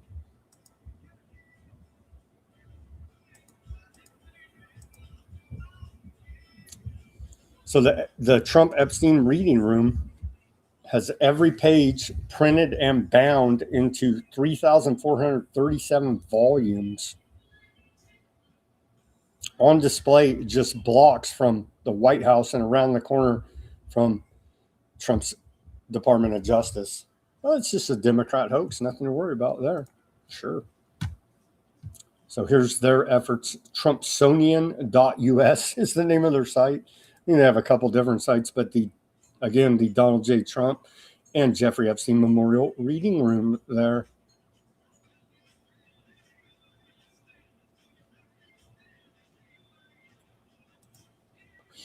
So people should take a look at that. Trump's name appears over 38,000 times in over 5,800 documents in the Epstein files. If you printed out those 5,800 plus documents on 8.5 by 11 standard paper size, right? Paper, and place them end to end, the Trump Epstein files documents would go from one end of the reflecting pool to the other, and then back to the start, and then 2/3 of the way back again. I think they made this. Who's this? Mo Davis, says the retired U.S. Air Force man. I think they made this post because of mocking Trump when he was holding up that graph about different monuments, right? Different buildings, and the size of the reflecting pool that was just restored there in D.C. And again, Trump nominates Todd Blanche for Attorney General, head of Epstein files cover up, along with, I can't look at you straight, won the Epstein files cover up gold medal, Kash Patel, out of the FBI. So those two are a great team working together to continue the cover up of the Epstein conspiracy. Okay, on to economic reporting here now. And I had more Epstein reporting, but nothing really that significant. Maybe we'll circle back tomorrow. And due to the interest of time, we're going to get to the economic reporting section of the show here now. Report out of Reuters, U.S. consumer sentiment has plunged to record low.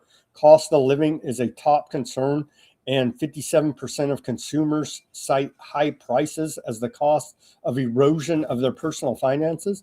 Well, they just hate America, right? They're just panicking. We can't afford to eat, bro.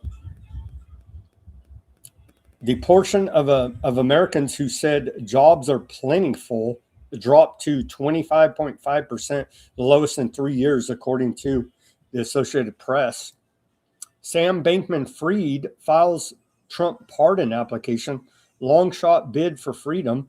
Remember FTX founder Sam Bankman-Fried, however you say his stupid name, ran that giant crypto scam backed up by a bunch of celebrities.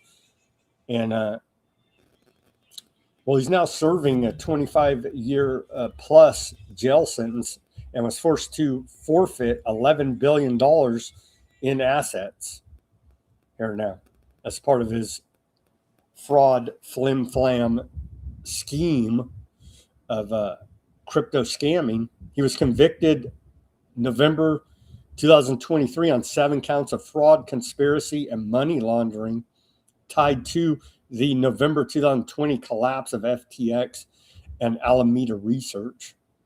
Yeah, he's well-meaning. It was just a mistake, right? Sure. Continuing here, Google and NVIDIA consider Intel as backup chip manufacturer. Yeah, it's a circle jerk of fraud as we continue to report here.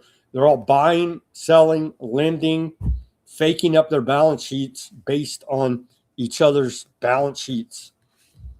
So, yeah, it's an incredible level of, well, we've never seen such a fraud because anything and everything must be brought to bear to bring about scientific dictatorship, one world government, i.e. technocracy.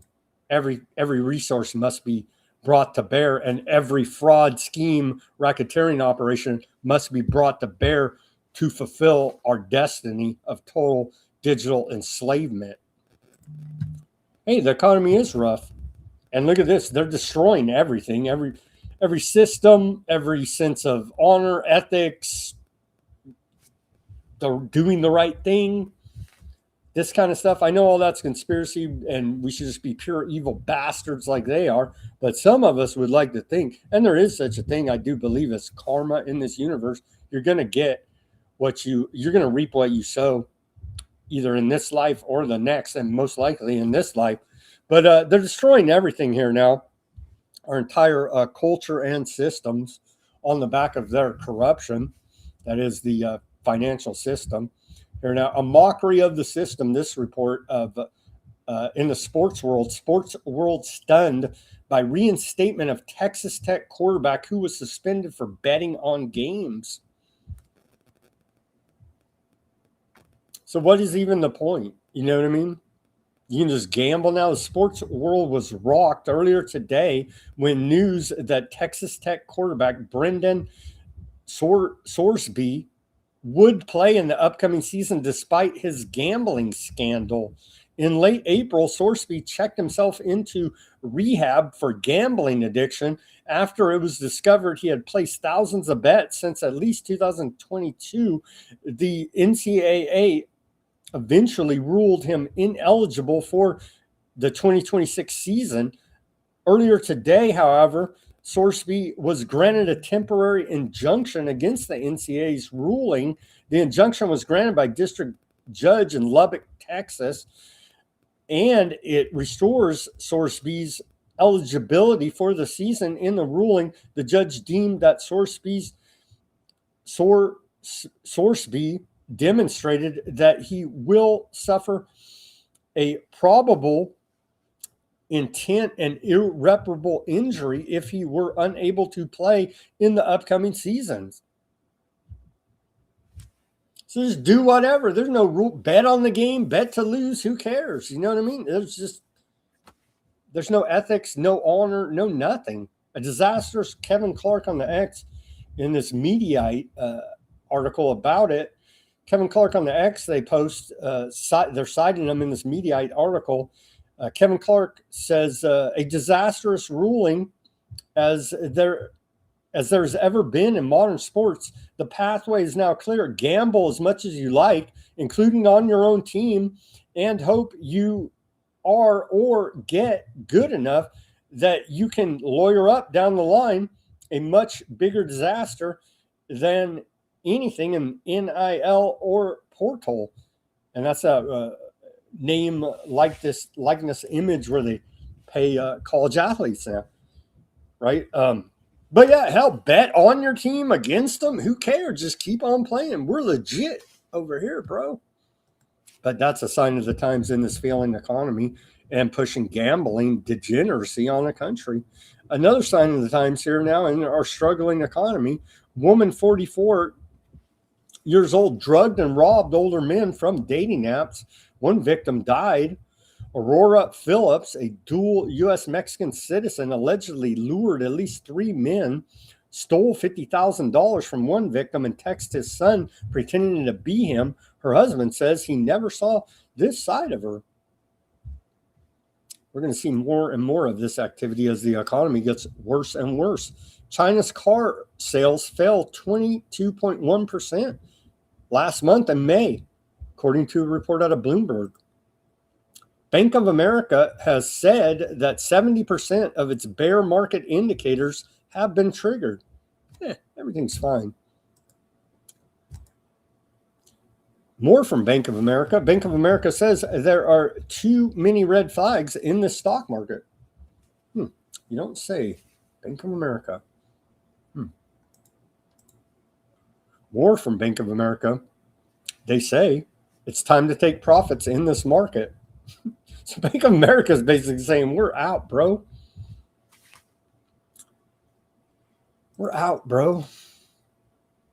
Inflation is officially rising faster than wages, according to the Bureau of Labor Statistics. Shocking, I know, but just have a Trump $250 bill that's worth about as much as this $1 bill used to be and eat it.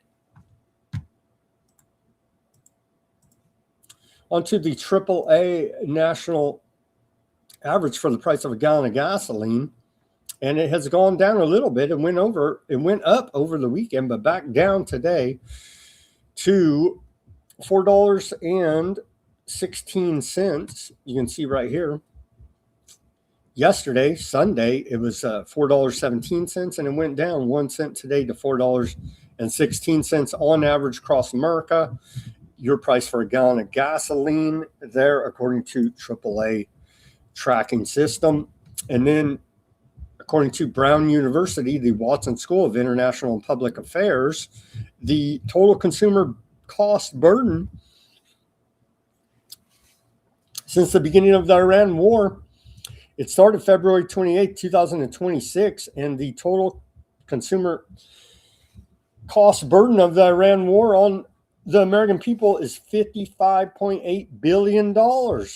It'll be up to 56 by tomorrow. As you can see, their calculator going faster than the eye can see. And the household burden per U.S. household across both gasoline and diesel is up to $425.78. Don't be a panicking. Take your Ozempic from TrumpRx.gov. Stop complaining about trying to be able to afford to eat. They're offering you $50 off Ozempic at TrumpRx.gov. And that's a solution to our failing economy that they've offered up now. Just take more drugs. Lindsey Graham is my complete and total endorsement, Trump says. He will never let you down. And so that right there, Trump should be out on his ass. If any of these MAGAs were real, they're all fake at this point. You have to be fake and gay in Pride Month to still support Trump and his endorsement of Lindsey Graham. It's laughable. If it would be laughable, it wasn't so tragic. On to our geopolitical section of the show. Bolivia is gripped by an indefinite general strike, now on its 36th day plus. This is a report out of the Clash report. So Bolivia is having a general strike there with ongoing protests. La Paz and El Alto are under blockade siege, causing severe shortages of fuel, food, medicine, and oxygen, with 7 to 10 deaths linked to the blockade. Triggered by Law 1720, later repealed, and deepening economic woes, the strike is led by peasant unions with the backing of Evo Morales aligned groups. President Ringo Paz just signed a new states of exception law giving security forces stronger tools to clear blockades, but protesters are now demanding his resignation outright. And there's a little bit of video about the protest and the, of course, New World Order police in their black uniforms. I guess they have the gray black looking kind of camouflage. You can see a little bit here in this video.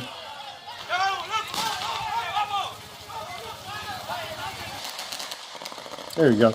So we do appreciate the police state efforts there in Bolivia to oppress the peoples. The Kremlin, are we going to see peace finally? Maybe? No, not so much. In Russia-Ukraine proxy war. The Kremlin said earlier today it is difficult to imagine how negotiations with the current Kiev regime could take place at this time. This is all following, we've been tracking it, right?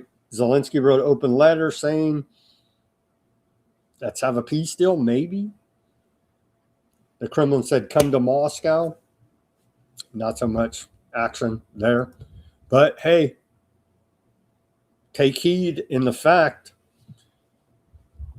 that Russia TV is reporting Zelensky is in talks with Trump envoys Witkoff and Kushner.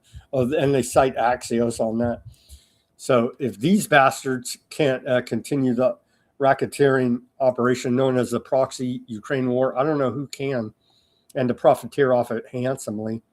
How does Kushner have a job, seriously, at this point? Unless his job is to fail and cause major wars.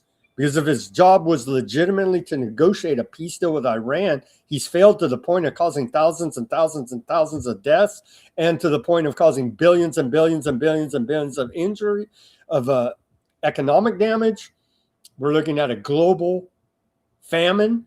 We're looking at millions in the third and fourth world starving to death, tens of millions going into poverty because of Jared Kushner's failings. Unless that, like I say, was his original intent to start this war. How does this mother effer have a freaking job at this point? He's still negotiating for Trump on America's behalf.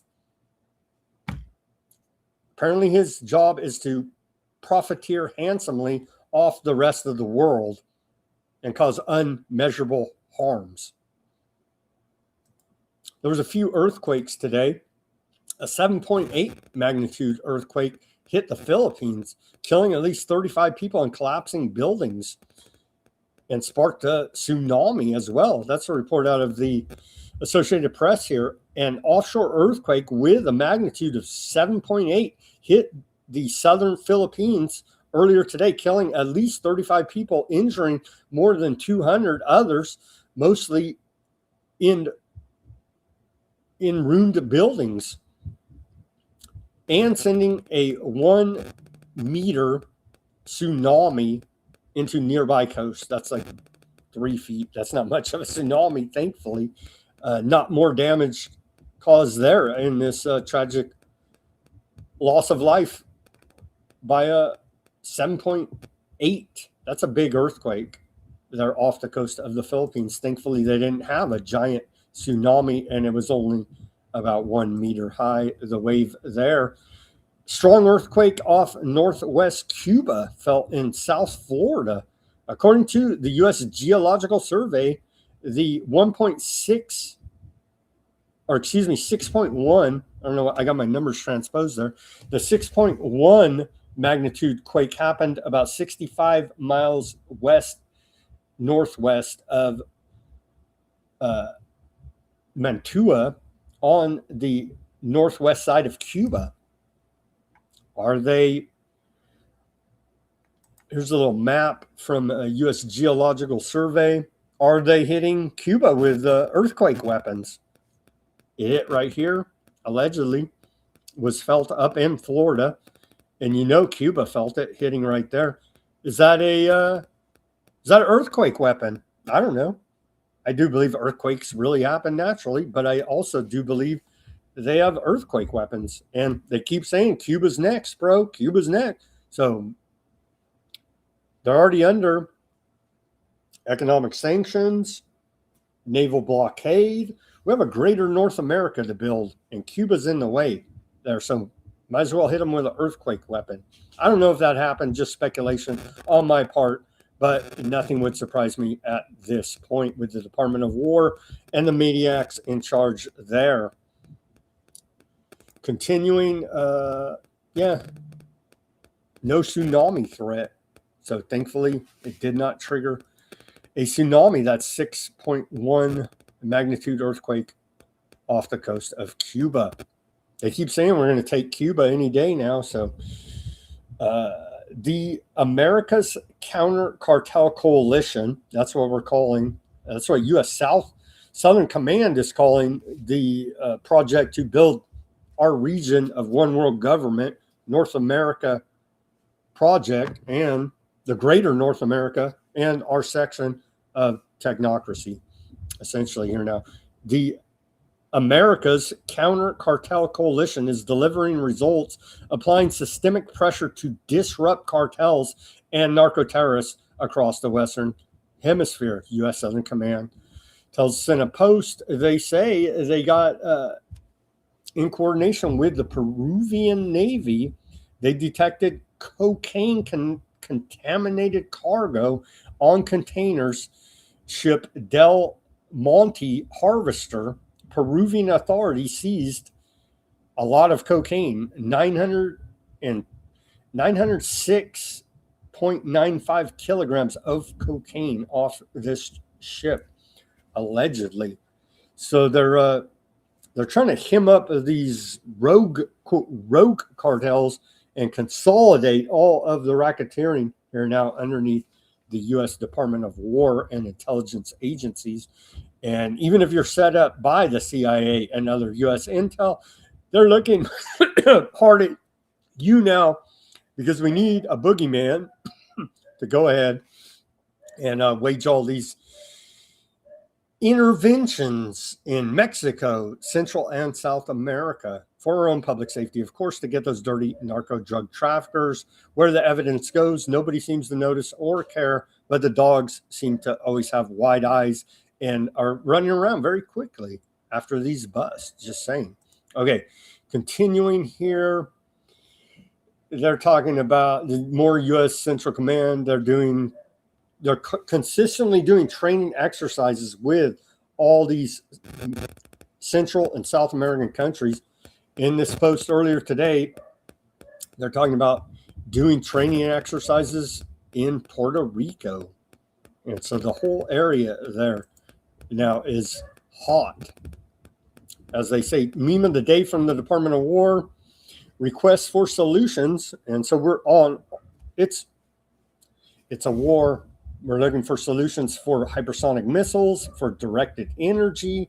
Here's the request from the Department of War for electro-optic and infrared EOIR systems. Solutions due by June 29, 2026. So here's the meme of the day from the Department of War.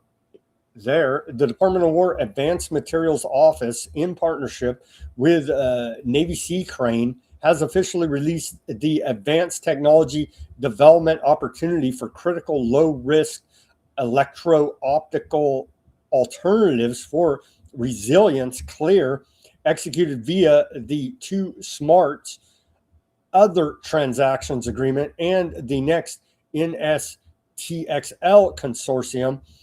This opportunity will sponsor 3 performers over 24 months with total investments of $7.5 million to accelerate the development of alternative optical materials supporting electro-optical and infrared EOIR systems.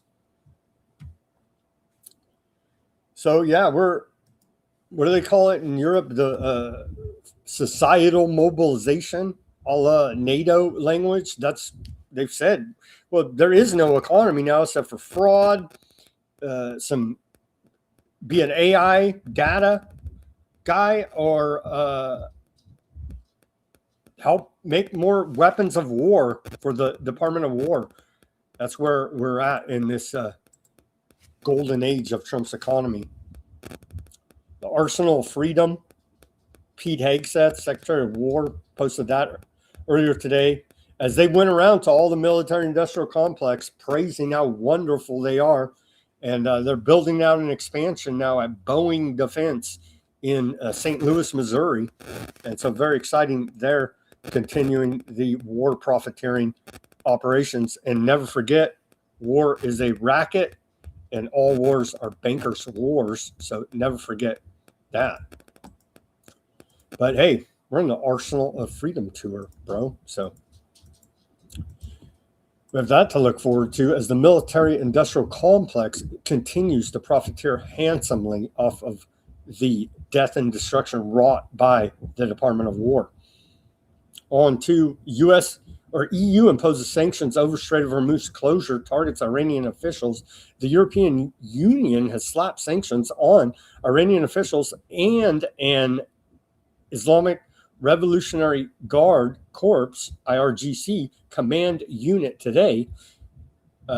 So we have more sanctions there on those dirty Iranian terrorists out of the EU.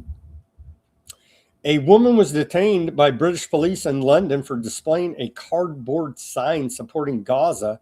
I'm being arrested for holding a cardboard sign, whereas our government feels the need to sell weapons and use our air bases to commit genocide in Palestine, is what she said in this video. And we'll just continue on, but it's good to know UK holding it down for Aardvark land. They're arresting protesters with cardboard signs for supporting Gaza.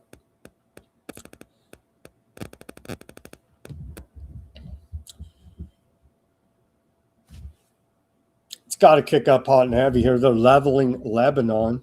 That continues.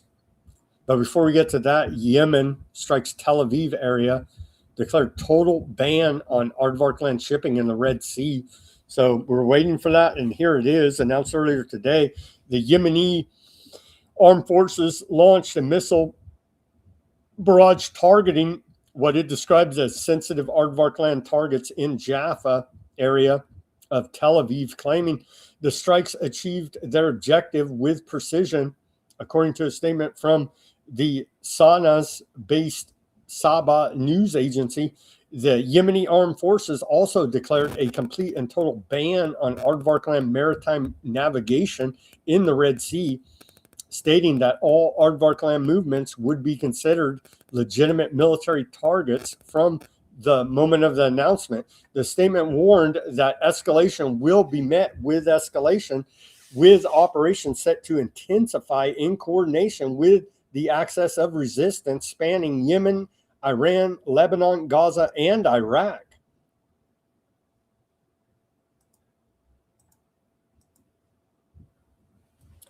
Trump brought about peace in the Middle East, bro. That's why they're getting ready to go do another round of full-on war.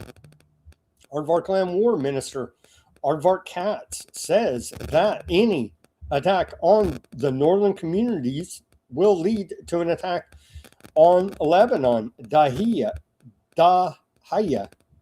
The IDF will continue to operate in Lebanon against the Hezbollah terrorist organization. He added that Aardvark Land categorically rejects Iran's threats. Any Iranian attempt to link Lebanon and Iran and attack Aardvark Land will be met with great force, as happened yesterday. And there's reports Smotrich is lobbying, Finance Minister of Aardvark Land, Smotrich, one of our favorite Bond villains out there, that he's lobbying to go ahead and do the proxy war thing, saying if Iran hits them, they're going to go ahead and hit Lebanon. They're already hitting Lebanon, so hit them that much harder. And they've also said for every drone launched by Hezbollah, they're going to demo 10 Lebanese buildings, right? That's been the calls over the last couple of weeks here now. So Hezbollah, their and Houthi drones were launched toward Aardvark Land earlier today. Hezbollah drones have crossed into northern Aardvark Land territory. Footage shared by Hezbollah said, despite Katz today threatening new strikes on Beirut's southern suburbs.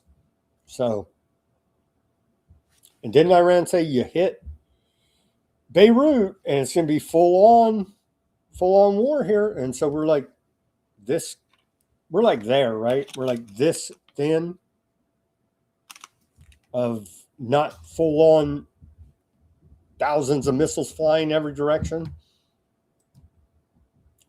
We're like very close to being back at that point in this war.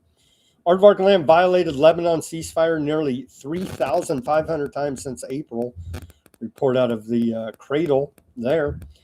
And we'll show a little bit of this footage, but yeah, they continue to level southern Lebanon, village of Dawir earlier today.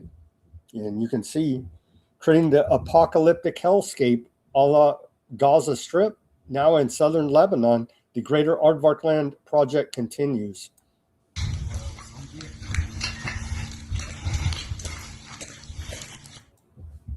Leveling the whole place there.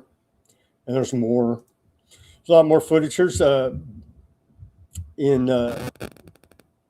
Aardvark Land, a drone strike targeted vehicle near Lebanese Red Cross in Tyre, southern Lebanon. You can see a highly populated area there. Do we have another image? Yeah, you can see here another image of the drone strike on Lebanon by Aardvark Land. And it's ongoing. There's many of these images. Here's the aftermath of Aardvark Land strike on Al-Qaryab in southern Lebanon. They're leveling the joint. There you go. Leveling the place. Hezbollah announced 7 operations earlier today, and they go through and detail them all here. As a think of that, and I saw people posting about it. It's funny. Lebanese government's essentially puppets of America and Aardvark Land, and so imagine that. Iran and their proxy militias, Hezbollah, does more to defend the Lebanese people against Aardvark Land aggression than the actual Lebanese government and military. Imagine that, but that's where we're at in this whole canard of a situation. Another Aardvark Land attack on medics. As we continue to report, they're systematically destroying and massacring Lebanese public health infrastructure. Lebanese Ministry of Public Health today said that Aardvarkland attack in Tyre in front of the Red Cross Center killed 5 people and wounded 8 more, including 4 medics in the Red Cross. They're targeting paramedics, first responders, doctors, nurses, anybody with a Band-Aid at this point. You can see, blew them up, killed 4 there, or killed 5, excuse me. Wounding 8 medics there today as the campaign to destroy Lebanese public infrastructure is ongoing. Lebanese Health Ministry said Aardvarkland attacks since March 2nd have killed 3,637 people and wounded 11,188 others. In the last, 24 hours, 24 Lebanese were killed and 116 others wounded in Aardvarkland airstrikes and artillery shelling attacks across southern Lebanon. And they're like, but they're still whacking those Palestinians. Yeah, they are. They still are whacking those Palestinians. Systematic extermination of the Palestinians continues. Gaza's Interior Ministry recorded 1,701 births and 1,059 deaths across all of Gaza in May, less than 40% of the territory's pre-war monthly birth averages of 4,600 to 4,800. And that's by design, right? So no more new Palestinians for you.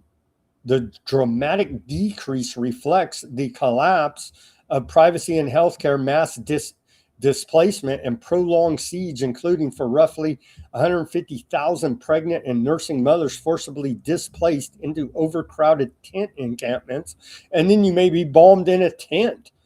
The Integrated Food Security Phase Classification, IPC, reported that 55,500 pregnant and breastfeeding women in Gaza require urgent treatment for acute malnutrition. Miscarriages have skyrocketed per the Gaza Ministry of Health. Palestinians also report severe lack of sanitation and clean water. That's part of the siege here now. And they break down the births, which are very low. Gaza 635, Kianis 286, North Gaza 282, Central Gaza 273, and Rafah 225 there. With a breakdown of the depopulation program going on in Gaza. The genocide continues. 8-year-old Jad Soliman, 8 years old, man. Here, I guess we can show this to you. It's not that gory. They got him wrapped up already. 8-year-old here was killed by Aardvarkland strike on his way to school. There he is, dead in the Jabalia refugee camp.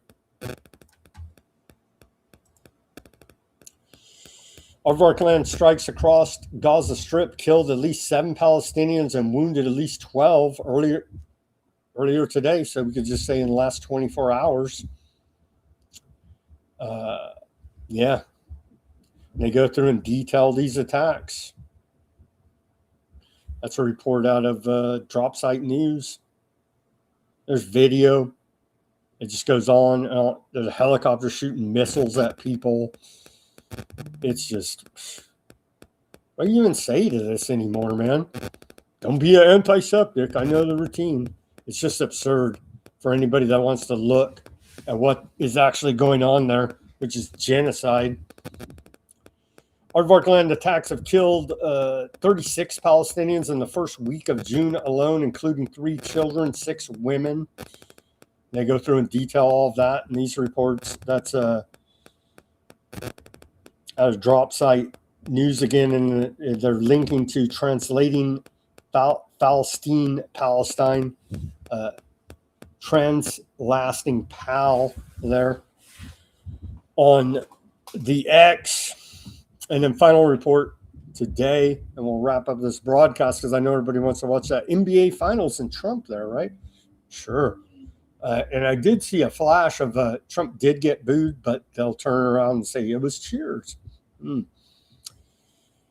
Aardvark Land has killed 978 Palestinians and launched more than 1,400 airstrikes and shelling attacks since agreeing to a ceasefire in Gaza. Aardvark Land forces have carried out at least 3,189 ceasefire violations across Gaza since the Sharm el-Sheikh agreement was reached last October, according to a report shared by the Palestinian side with mediators and obtained by Drop Site News. And they go through and detail those reports of attacks. So again, destroying the meaning of words.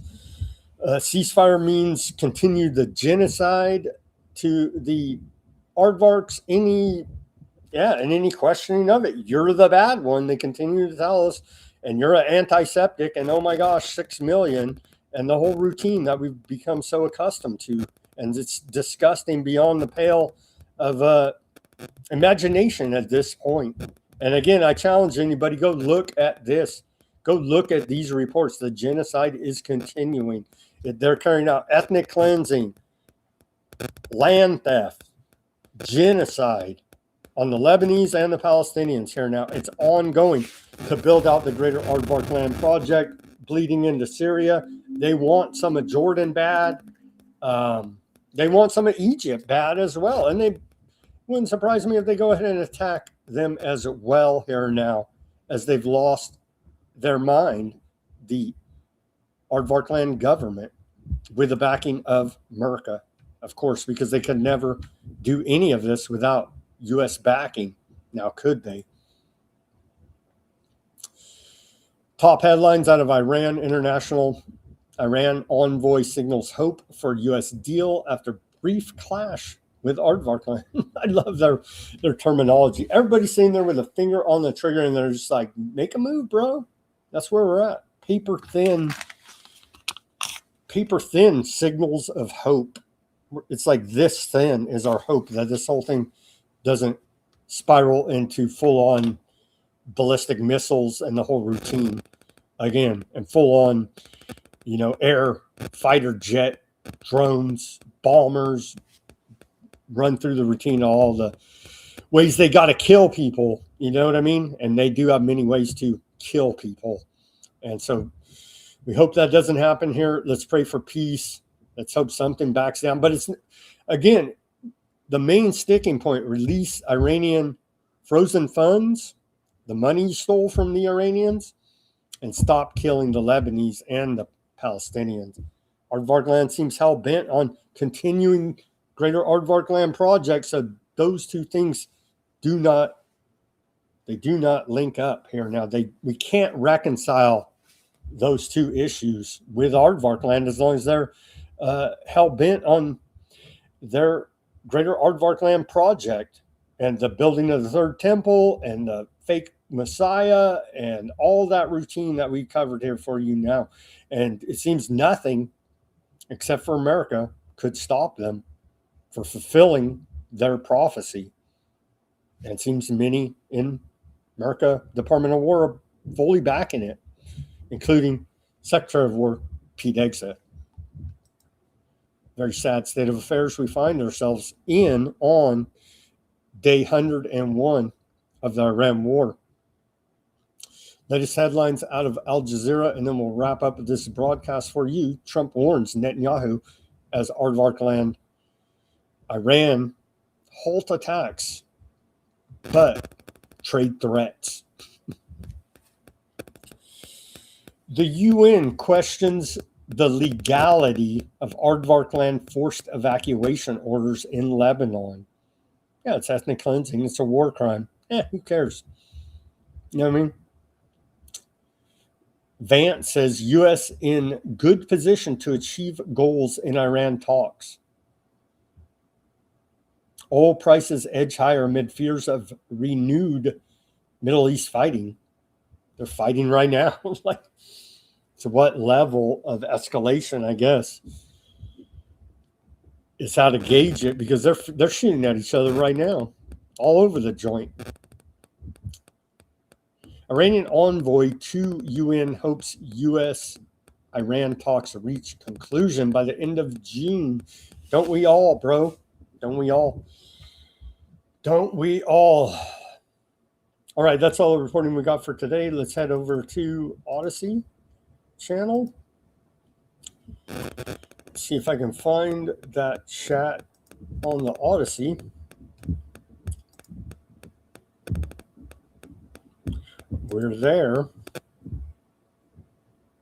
Shout out to the Odysee audience and those in the chat there. Fat Bob John, Highland. Shout out to Pink Vegas there. Let's see.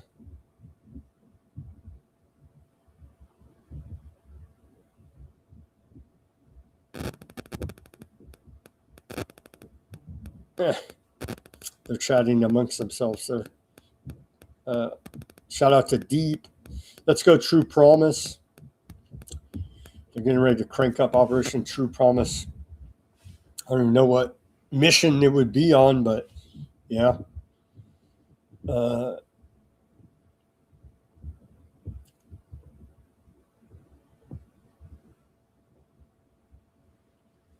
Fat Bob says, I'm just saying, from all the data I read for years now, I see this from data regarding central banks of the world and all their lingo and chaos. Good point. Good point there, Bob. Data centers, redneck, a tad. Data center, redneck, a tad. Regardless of all this, Rothschild shall not be moved. This is all they're doing.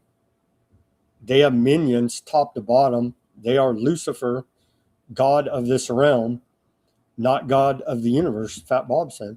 Pretty well put. Pretty well put there, Fat Bob.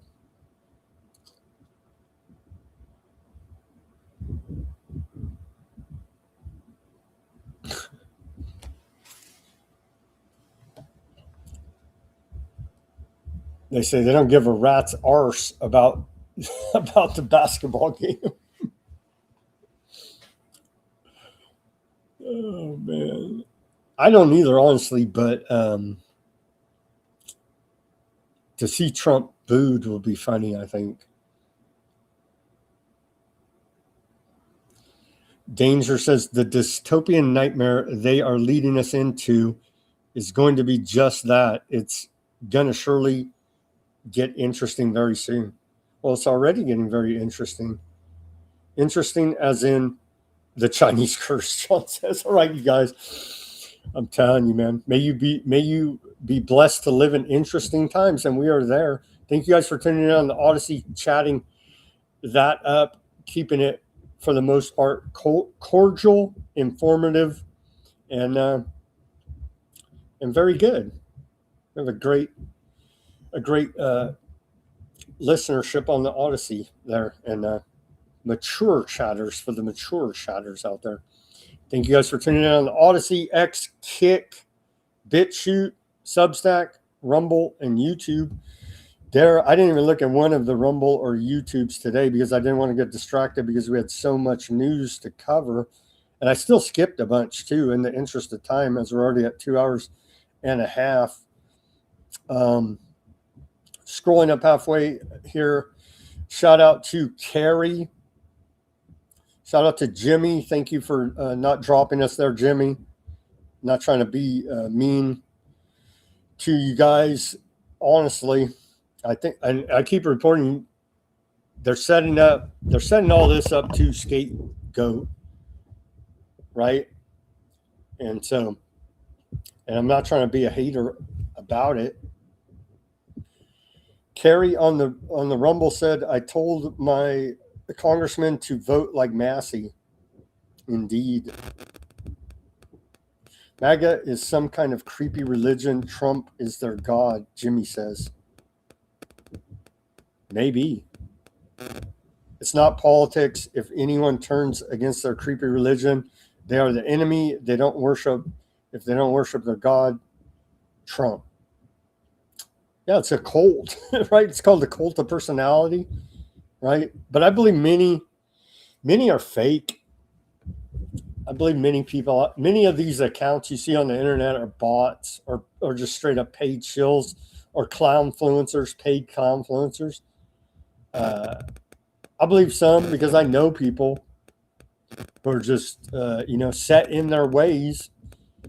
And then you do have the whole QAnon. There's still people holding on to that after that's been thoroughly debunked. But I would say the large majority, it's fake out there at this point. Maybe not. Maybe I'm wrong. Because like I said, I do know people in real life that they just refuse to acknowledge any of Trump's wrongdoings and lies.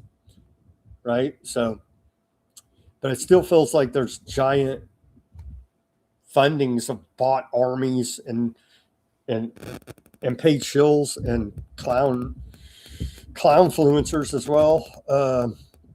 Let's see here. Terry says you can't install Facebook.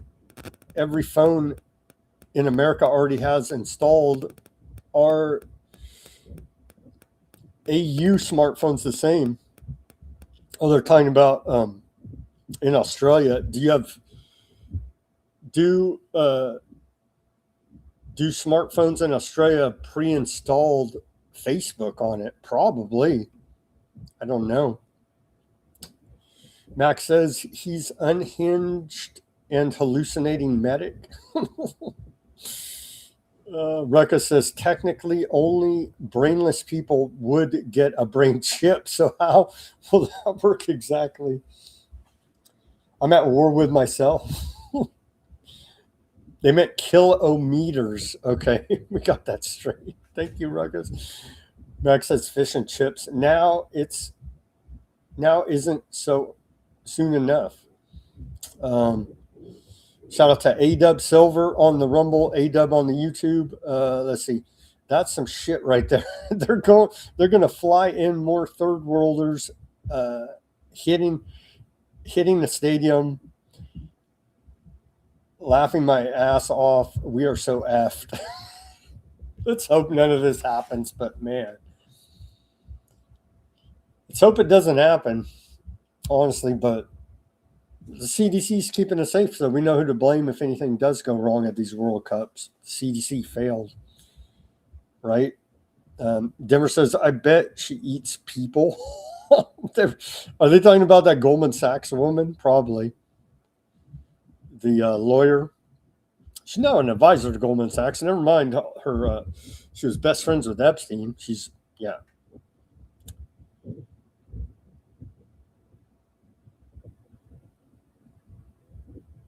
Denver says, hey, CC, now both of my CPUers are broken. Good times, just in time for me to spend 400% more on components thanks to data centers.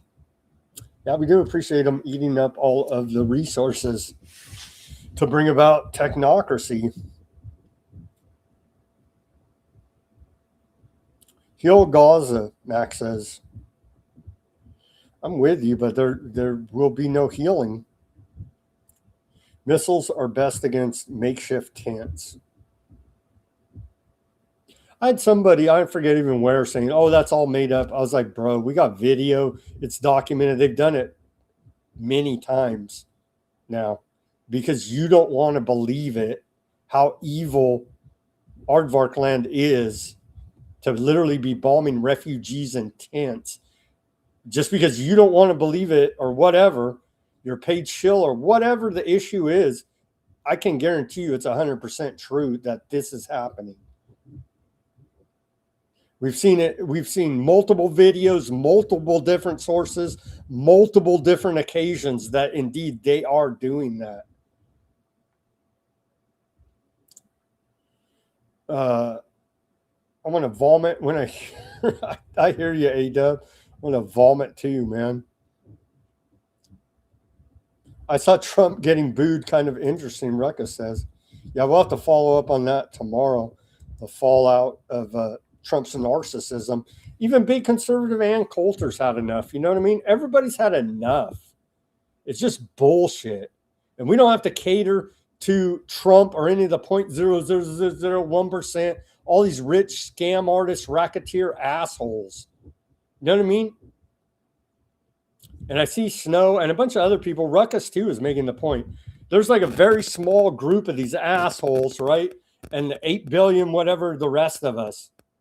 We don't have to put up with this shit. That's the whole point of technocracy, to get humans out of the equation, automate everything with autonomous weaponized systems, and the Terminator will see you soon. You know what I mean? That's the point of all this, because they know the evil they're doing, and the large majority out there doesn't support it. That's why you got to get Skynet fully in place.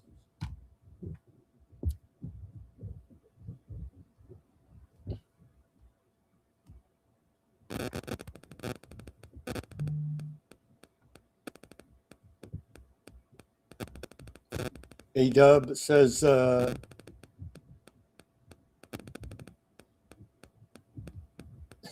Max says, try not to burn out being on the X. I'm telling you, man.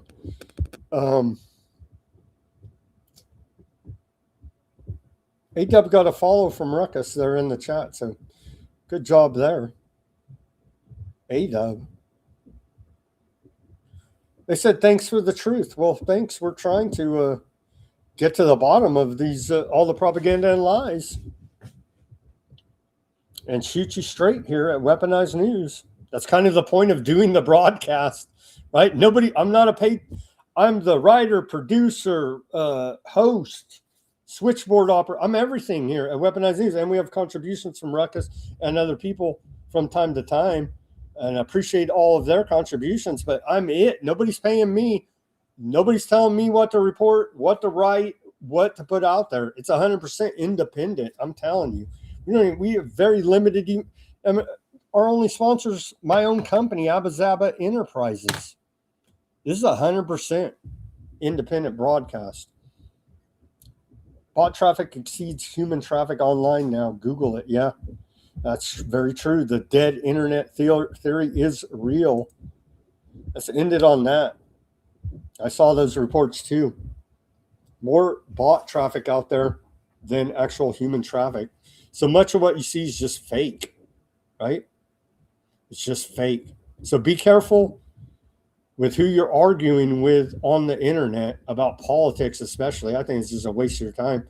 If you're not convinced now that this government's corrupt beyond redemption, I don't know what else to do. I'm not going to argue with people on the internet about it, because they're probably arguing with a bot, honestly, at this point, or just a complete moron.